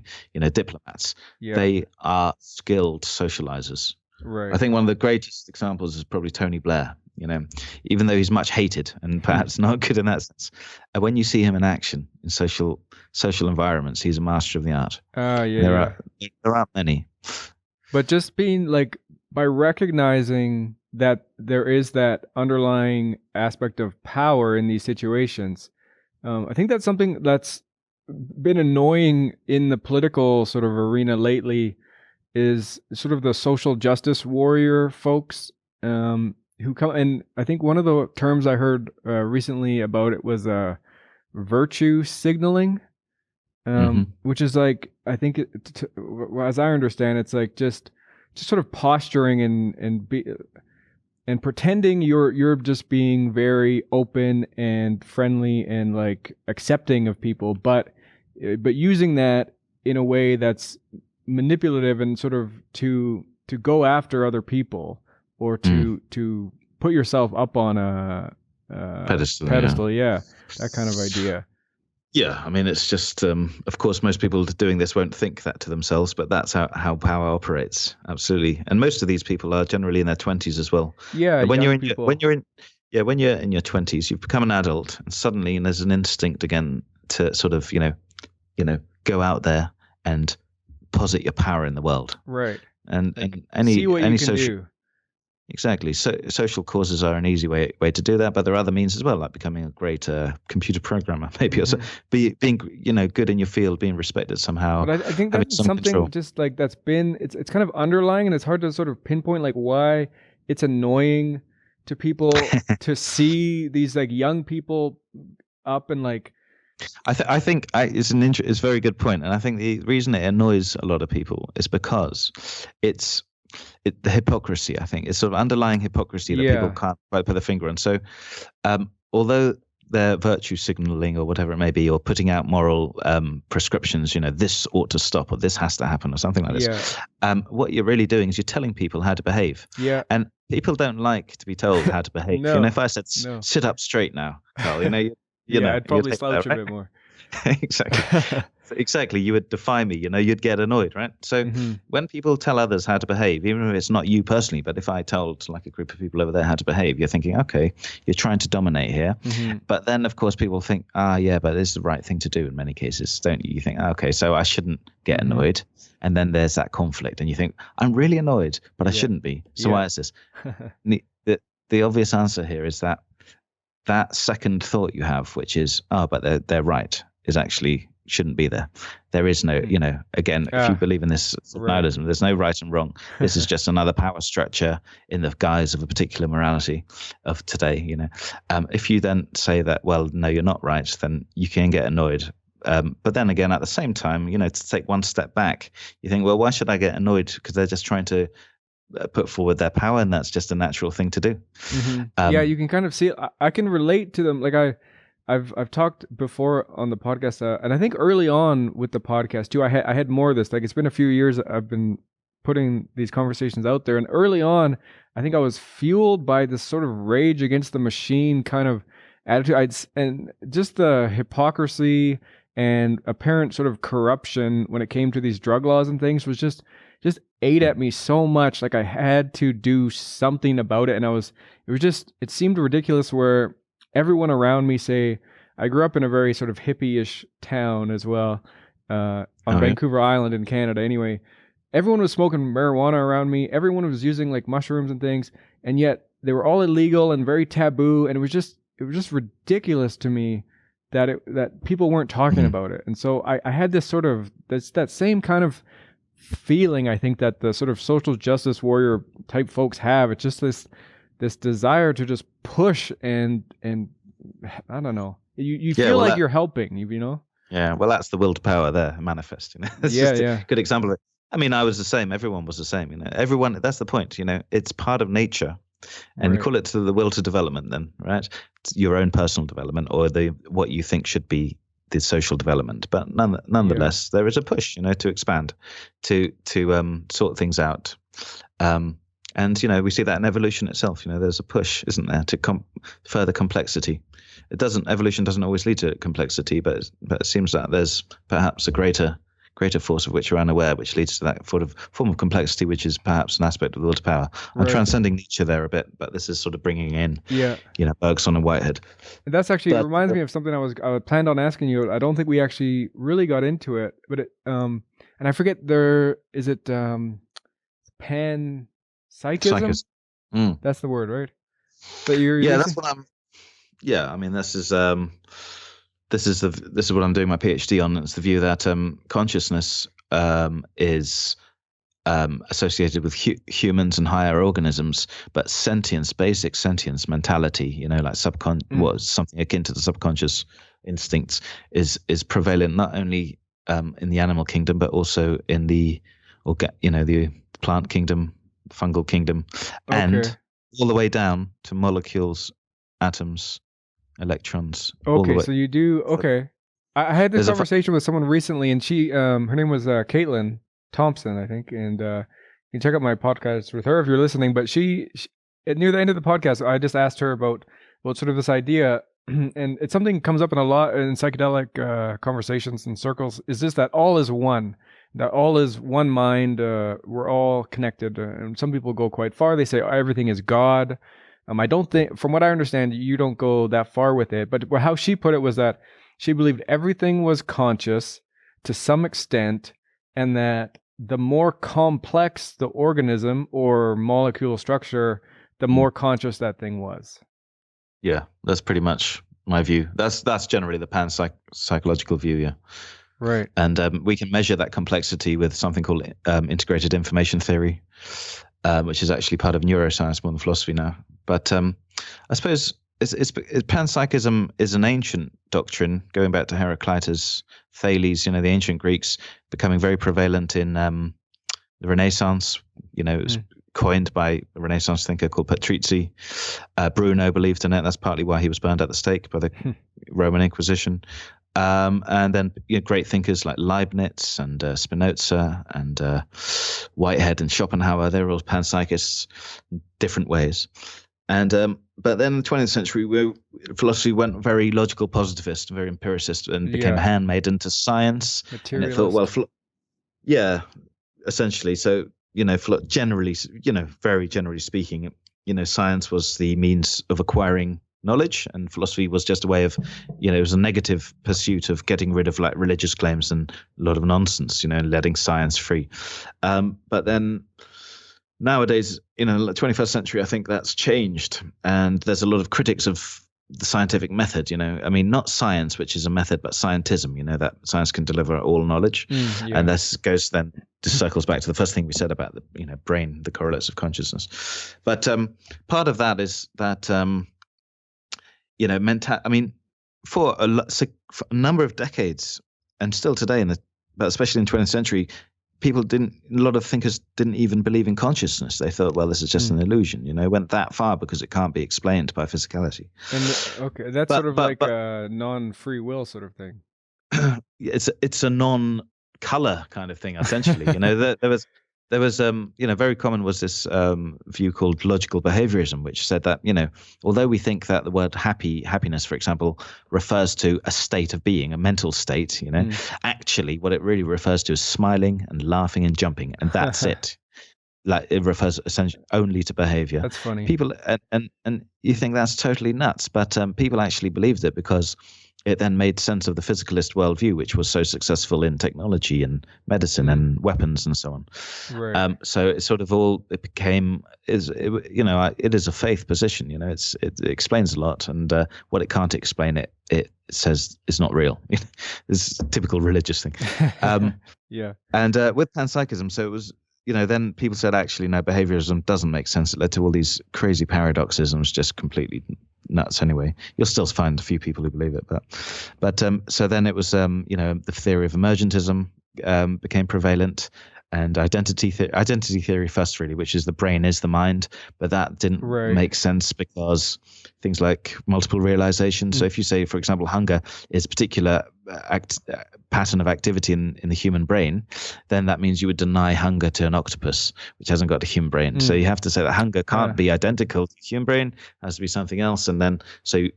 And for other reasons, you reject the identity theory. A lot of people still believe in the identity theory, like the mind is the brain. In Sweden, there's no there are not two words for mind and brain, they're the same words. So that obviously leads to there's very materialist culture. Anyway. That reminds me of something. I mean, just to interrupt you for a second there, but it reminds me of something in your book that we were talking about, sort of the mind being non-local and whatnot, and that you gave an example, and I can't remember exactly what it was, like a slug or something that had or a very small something that had memory. Yeah, that's right. Yeah, so we believe that other organisms, they found the correlates of memory in the sea slug, and recently when I wrote the book, and we believe that memory is an aspect of if we were to, at the same point, if we were to say that memory is identical to a certain part of the brain or a certain activity of the brain, we would deny it to other creatures, which would be implausible, really. Right. So therefore, you have to realize that level of they brain don't have. No, they don't. It doesn't have a brain. It has neurons, right? That particular organism. Yeah.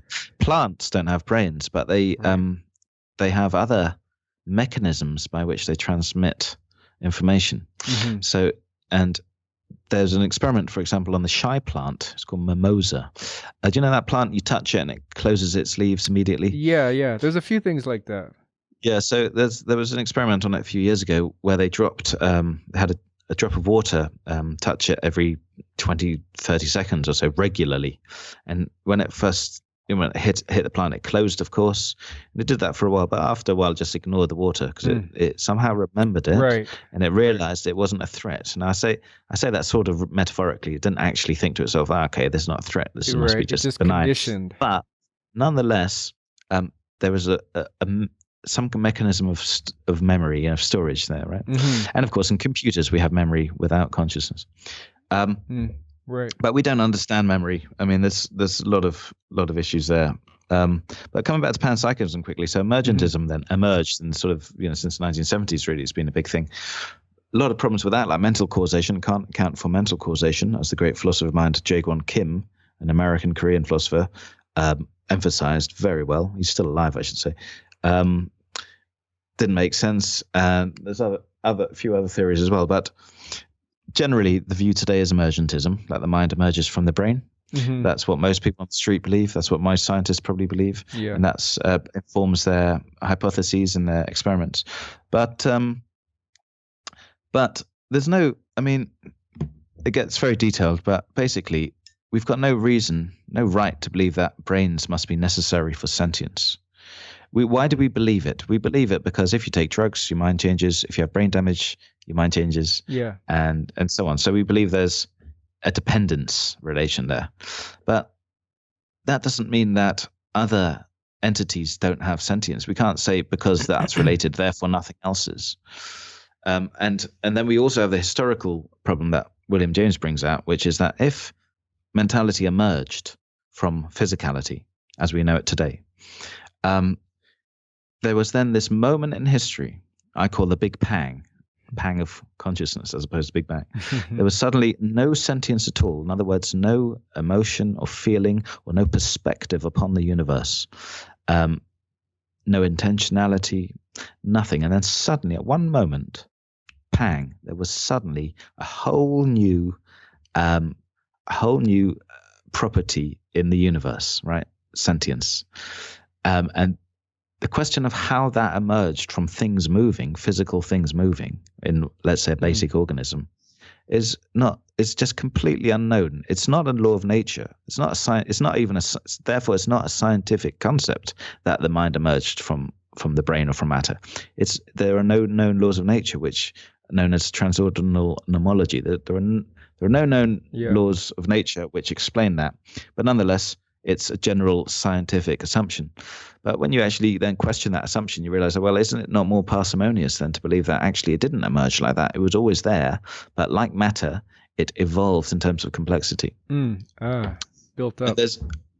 And so there's actually a lot of logic behind it. It's not some kind of a new age spiritual belief. Right. It's a very hardcore logical belief, which involves a hell of a lot of logic and Can you analysis. Explain what you mean when you say, like, if, say, human beings have consciousness, but you say, oh, I just forgot the word now. What was sentience? Sentience, yeah. Okay, well, I make this distinction in my PhD. I said phenomenology is the study of different mental states and events and whatever. Consciousness, different philosophers and scientists define consciousness in different ways. So that's why the question, what is consciousness, is especially confusing, because it sort of part of the answer is it depends who you ask, right? Right. So I've defined it in a particular way, which is somewhat common, which is this: that consciousness is a very high form of sentience. By sentience, I mean mentality generally, which includes the subconscious. But consciousness, then, not being subconsciousness, consciousness is a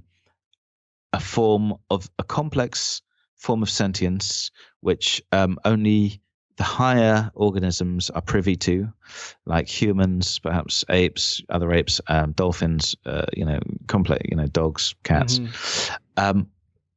But there are forms of mentality which are not conscious. We perceive ourselves, or when we reflect back upon our subconscious, we become conscious of what was once not conscious, and thus, you can't, when we talk about panpsychism, it's not the view then that everything is conscious. So it's not the view that atoms can think about what they're going to do tomorrow, but it's rather that they have this basic form of feeling, like perhaps akin to pain, pleasure, or desire, or fear, and that is prevalent throughout reality. That's sentience is the umbrella term which covers everything. So consciousness is a form of it, and then within consciousness you can differentiate so many things like intentionality, qualia, reason, understanding, concepts, perceptions, so on and so forth. Do you imagine it as if it's like, if you were to, say, visualize it in a way, do you view it as like it's all the same thing though, but just different levels? Like, just to give it like a visual representation, if it was a giant pool of liquid that was consciousness, and that a plant, say, has a very, very thin straw going up to that pool and only gets a little bit of it, and that we have big gulp straws or something like that, and we can attain more of this, but really we're tapping into one thing. Right. Maybe taking a bit of a leap. You don't want to define it so far. In one sense, yes, but then you have to bring in the third realm, which I haven't looked at yet. But it's rather that, very simply, a blind man, right, is lacking a form of mentality which most people have. In other words, vision, sight, right?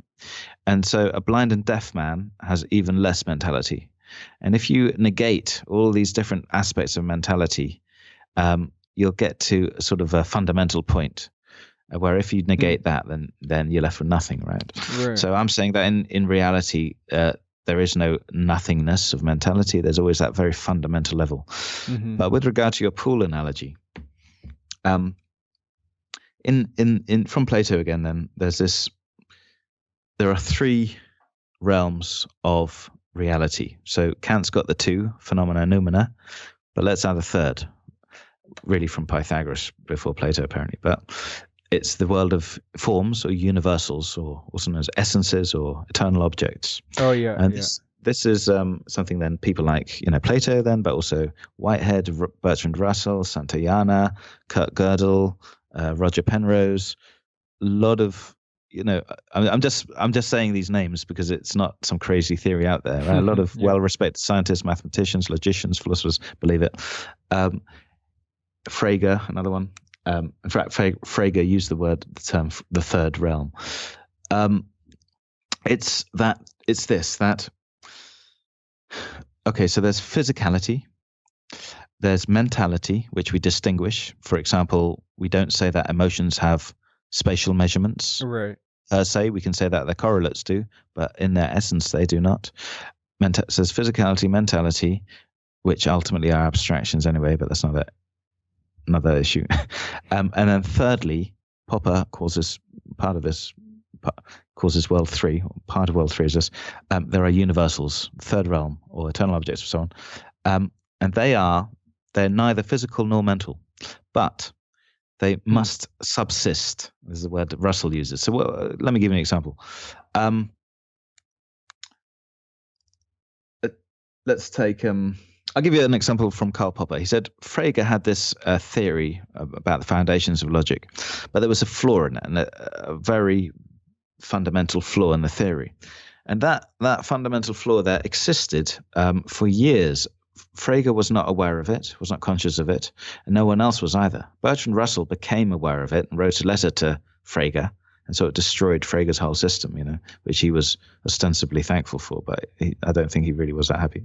But anyway, that flaw in that theory existed, not physically, because it wasn't the ink, it wasn't the paper, it couldn't be part of the computer circuitry, not mentally, because no one was aware of it. And as it wasn't mental, it was neither, because it wasn't mental, it couldn't have physical correlates either. It was never thought of, no one realized it.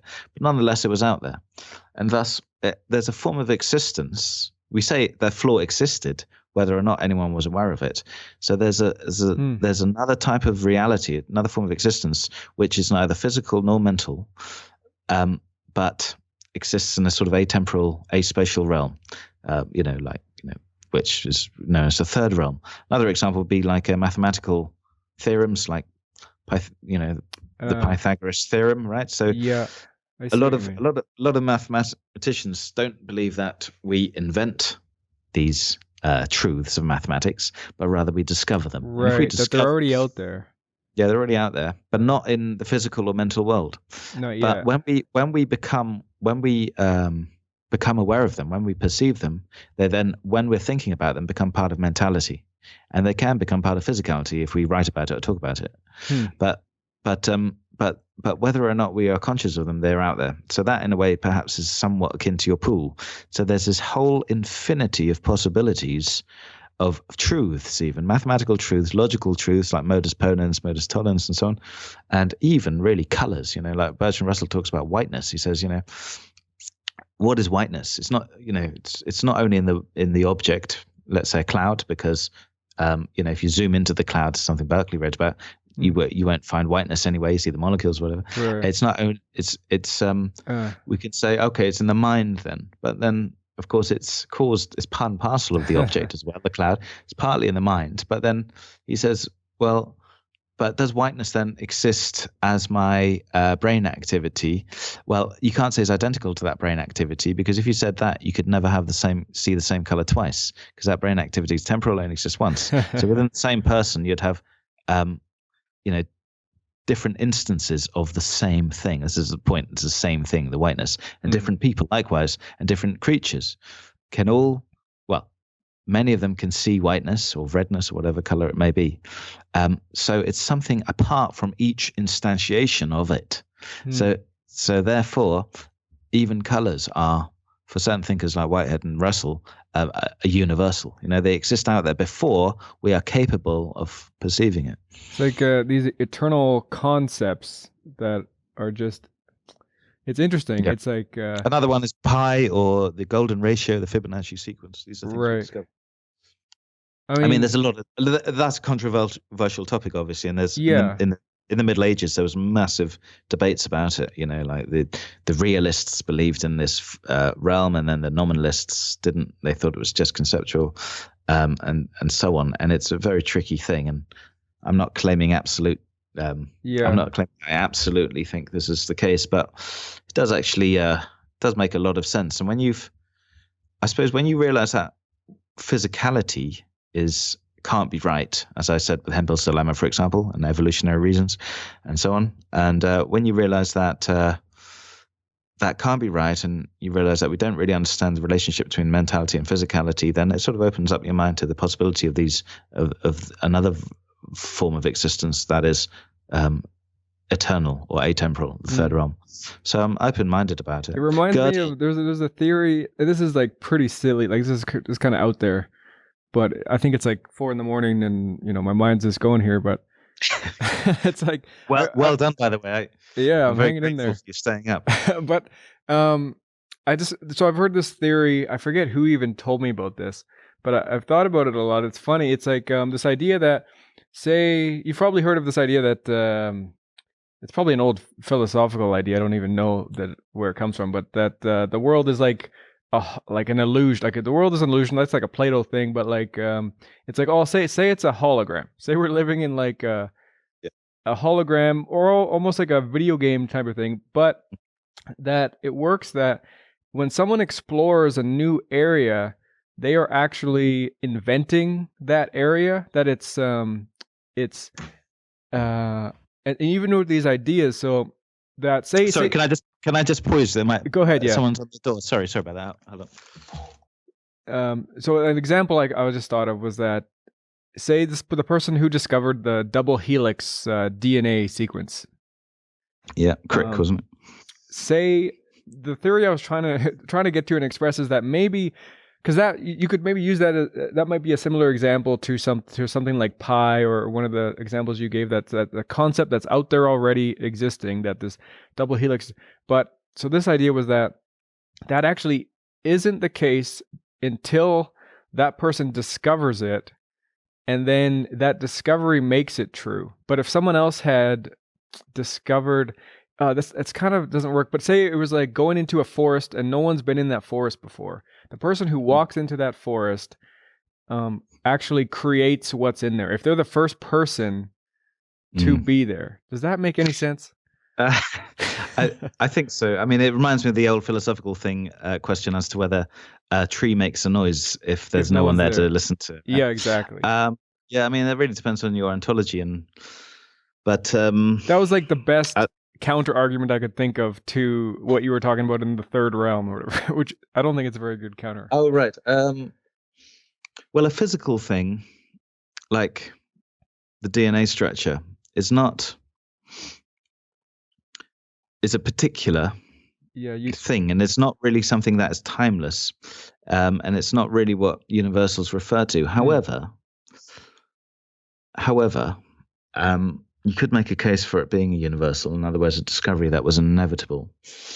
Interesting, when I was reading Hoffman's book recently, he uses, the translation uses the word discover for LSD. He discovered Right. the Yeah. molecular structure of LSD-25, as if it was already out there, just waiting for its discovery. And he gets a bit mystical with that, saying, well, I just felt I need to just test this drug again, Yeah, I And remember reading it like that. Like it was something he yeah, came back to that he had put aside and wasn't going to touch again. that's right. He created it in 1938, and he came back to it in 1943. Because in his book, he just says he had some strange intuition that he should look at it again, but I don't know. Mm-hmm. But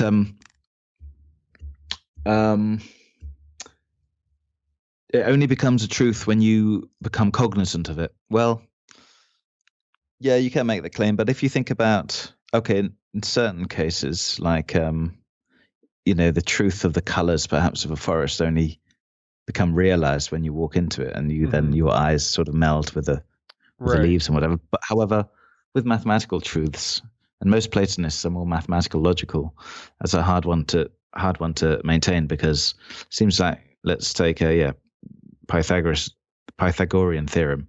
That was true, surely true before anyone actually discovered it. It was out there. I mean, before humans even evolved, that was always going to be true. That was a possibility that subsisted there. Because it just is a fundamental thing of how things work, and they're just already working in that way that's applicable. And then I mean, they're different even from so-called laws of nature. I mean, these are discovered to be the case, but they don't necessarily have to be the case. Whereas the Pythagorean theorem has to be the case. So they're even more strict than that. Whitehead says, and David Hume even says, the laws of nature might change for all we know through time. We see a small, tiny chink of reality, this part of the universe and this particular time, and we think that what seems regular here and what makes sense of what we can see in the past must be universal, which is really, an obvious example of the fallacy of generalizing from the particular. Whitehead even says we're living in the electromagnetic age. In other words, one of the four fundamental forces of nature, light, color, electricity, magnetism, so on. That's just a passing phase for all we know. Yeah. It's interesting. And related to universals, I'll make the claim with regard to Whitehead. He calls them eternal objects, that maybe the psychedelic experience can allow one to intuit universals. I talked about colors and mathematical theorems and whatever, but it might allow one. We intuit the eternal objects which are practical in life, and this is where it gets close to Bergson Nietzsche again. We see the colors that have been useful for our evolutionary survival and progress. But of course, we know now today that, there are other sort of ways of seeing electromagnetism, so like ultraviolet light and whatever. As a side note, they recently discovered that puffin beaks have fluorescence under UV light, so, birds see the world in a very different way to humans. Anyway, we realize that we've evolved with these particular eternal objects, these particular colors that, useful for us. But there are then so many other possibilities of perception out there, not only colors, but also emotions and feelings and things we don't even have words for, that were just not useful for us in terms of evolution. But nonetheless, the possibilities exist as possibilities in this third realm then. And perhaps, I make this speculative claim that psychedelics allow one sort of entry into this realm, temporarily, and that's why it's so alien, this ineffable, realm of, like, potential, potentials and different forms of qualia, whatever, and different forms of emotion, which are exist out there as possibilities, but they've just never been useful for us humans. Perhaps other animals use them more, Yeah, well, that fits in with a lot of people's views on psychedelics, it seems, for sure, especially those using it for sort of creative pursuits or to like solve problems too, which is they've been experimented with. Yeah, exactly. Like this guy, this Italian physicist who studied the physics of time due to his LSD experience. So absolutely, they're definitely creative devices. I mean, mescaline has been known as that for centuries, really. Yeah. Perhaps.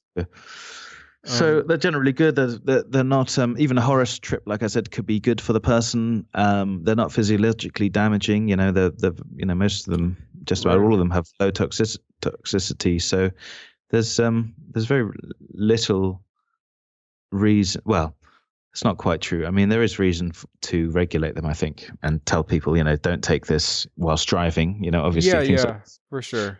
However, there's no real good scientific or logical reason to prohibit them totally. No, and that's that's usually my message these days. Is not like I'm not exactly for just like broad mass legalization of these things for sure. It's definitely just they have to be available in some way. That's all. There's just way too much potential there to just have them illegal. It actually, I mean, I always at the very least don't imprison people for taking them. Yeah, I mean, like, you don't need to sell them, but don't imprison people. That's sure, like decriminalize or something like Portugal, or at least I would be happy if there was some kind of like licensing, even like how you get a driver's license. You take some training, you talk, you work with people who have experience with them for a while, and then you get like a license to even just to use them yourself. But they have to be available somehow without millions of dollars for funding for research for cancer patients or something. Yeah, no, I agree with that, and Hoffman does as well. He says, like LSD should be taken under guided supervision and so on. And his friend Ernst Jünger, the philosopher, he said it shouldn't really be for the masses either. These things, they shouldn't be seen as recreational drugs, like cocaine or whatever. But they are very powerful substances that need to be respected, but of course not prohibited. All right, so we might as well wrap it up. This has been really awesome, by the way. Thanks a lot for making the connection here before. I know you're heading off. Maybe you can tell people about is it Switzerland you're headed to? Yeah, so I'm going to. Speaking of Hoffman, I'm going to Basel in Switzerland. I was just I'm invited to talk there. I'm going to talk about the psychedelic history of philosophy briefly, just whirlwind tour of the history there. So it's LSD 75, so it's celebrating. Right, 75. It was on Thursday, I believe, the 19th. It's 75 years to the day that Albert Hoffman purposefully took a dose of LSD and cycled back bike home. Ride, yeah. Yeah, cycled back home and had a horrific terror trip about a demon or whatever, but then felt great afterwards. Right. So, that's really cool. Yeah, and then I'll be in Prague in June. In July, I'll be speaking at the Penzance Literary Festival about Humphrey Davy and his use of nitrous oxide. I'm probably going to Newcastle. Morab Library giving a talk on philosophy of mind in October. November, I'm probably going to Newcastle to talk about something or other. You're busy. Yeah, and then I'm finishing my PhD as well at the same time. So right, yeah. It's quite lots to do. Yeah, and then I've got so children. I've got one. It's actually not even. I don't really have it posed as a question yet, so I'll have to figure out how to ask. And I don't even know if it's a good question to end on, but you know what?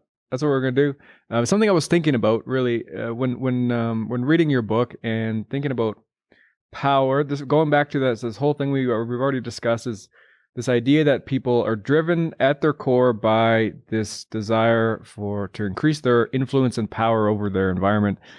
And I thought about it in sort of in contrast to, say, religions, or even just sort of spirituality in general, and these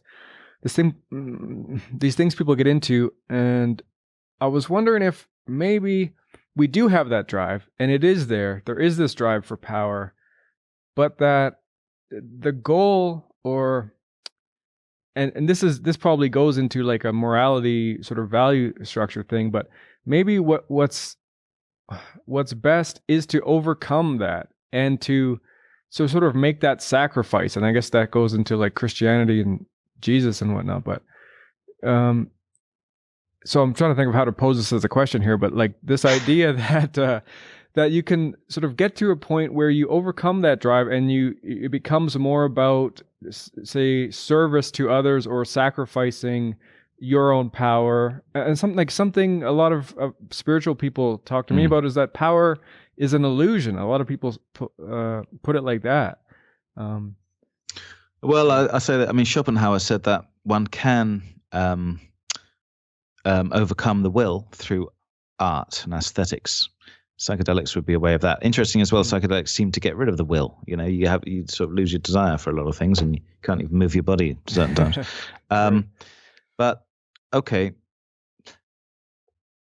can you overcome power? I don't know if it's you can assimilate your power into a group, and subjugate yourself to a leader or to the group leadership, whatever. That's one way of overcoming it. Or you can become a a mystic or a monk and devote your life to that, or devote your life to other causes. However, are you really getting rid of your power there because you think you're doing the better thing?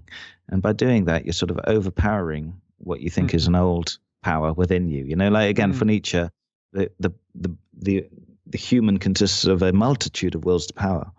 And if you become a mystic, it seems like one then has overpowered the other. Right. And if you help other people, you feel better about yourself. And what about? So I thought about this idea too of relating to children. I was going to ask you about that before, but like, say if you have children, and say you end up sacrificing yourself for your children, maybe that could be viewed though as your children being sort of an extension of yourself, like you actually view yourself in your children or something like that. Yeah, no, certainly. I mean, it's funny actually having children. You immediately, I think this is the most common view. You immediately value them above yourself, right? Right. Yeah, I've heard that. But that doesn't. And I think most fathers and mothers would sacrifice their lives to save the children's. That's why there's, by the way, as a side note, great film called Force Majeure, a Swedish film about a father who doesn't do that during an avalanche. This very good film, just came out a few years ago. Anyway, you would do that, but that doesn't in any way falsify the will to power, because like I said, the will to power is not necessarily of an individual. It's of, first of all, the individual organism is a multiplicity of them, and secondly, that organism itself is part of a multiplicity around it. So you're part of the power structure of your family, which subconsciously part of the power structure of your genetic heritage, and then you're part of a region, country, or whatever group you may be in. So if your identity is sufficiently sort of spread from yourself, or if you identify with the group or which is it's usually not a conscious decision. This is, you're part and parcel of it. Like an ant, for example, sacrifices itself for the group. So would a human, because that's the power structure, the ant hive, and then ultimately the ant species. So there's a lot of space for altruism within the will to power, the will to development. Like I say, I emphasize it's not just for the individual person. It's it's more complex than that. And like I say as well, if you've got a lot of power, you're going to be very generous, and you're going to be non-aggressive and non-threatening. Yeah. Well, so complex for sure. Yeah. Along with everything else we've talked about. Yeah. And maybe, like I say, again, I emphasize the fact, maybe don't use the word power, use development. And then would you want to get away from development? Why would you want to do that? Right. It doesn't make sense if you put it like that. Yeah, because that's what. I mean, I was just thinking about this. There's a story. I think I saw it today. Some fella who was, I think, fighting for like the environment or LGBTQ rights or something. Like he set himself on fire and killed himself. Did you hear about that? It was in protest. Yeah, vaguely. It's on the, what was it? Wasn't it? It's about pollution, wasn't it? I think his act of setting himself on fire was about the pollution of the environment or something. Oh, a lawyer. Yeah, no, I vaguely remember it now. Yeah. But that's a funny, like, I mean, I guess he identify with that cause so much. I mean, who knows? There could be, who knows why he actually did that? There could be all sorts of reasons. He could have been suicidal for a long time. I mean. Yeah, exactly. I mean, he probably had motives, which, had a motive or a will which was against himself and against the world, and that eventually overpowered him to the extent that it destroyed him for what he thought was a greater power. Yeah. All right. Well, Peter, thanks a lot for talking to me. It was a lot of fun. I really enjoy just posing questions to you because you have really good answers to everything. I do try, but like I say, I really don't know anything. It's often the case. You just sort of, you know what's wrong, I suppose. Well, you think you do. And you're probably wrong about that. Cross off what's wrong as you go, and you get closer and closer that way. It's a bit like the old theological thing via negativa. You can't understand what God is, but you can understand what He is not. And then by ruling all these possibilities out, you get a bit closer to the knowledge of God. So perhaps that's I've got the sort of secular version of that. Well, so has everyone really. Everyone sort of realizes, gets wiser as they get older, don't they? Yeah, it's part of it. Yeah, well, enjoy your day. I am definitely going to sleep. So well, enjoy your dreams. Yeah. Yeah. All right. Yeah. Well, And if you're interested in these things, I recommend you read Nietzsche's Beyond Good and Evil.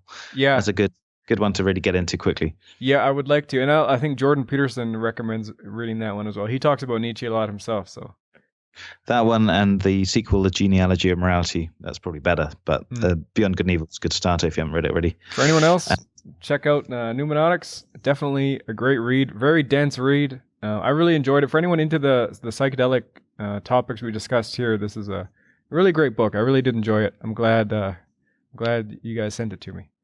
Yes, well, yeah. Well, thanks for having me. It's been a nice conversation for 2 hours or whatever. Yeah. But I think this is the longest one I've ever done, actually. Yeah. It's getting up there. Yeah. Okay. Well, thank you.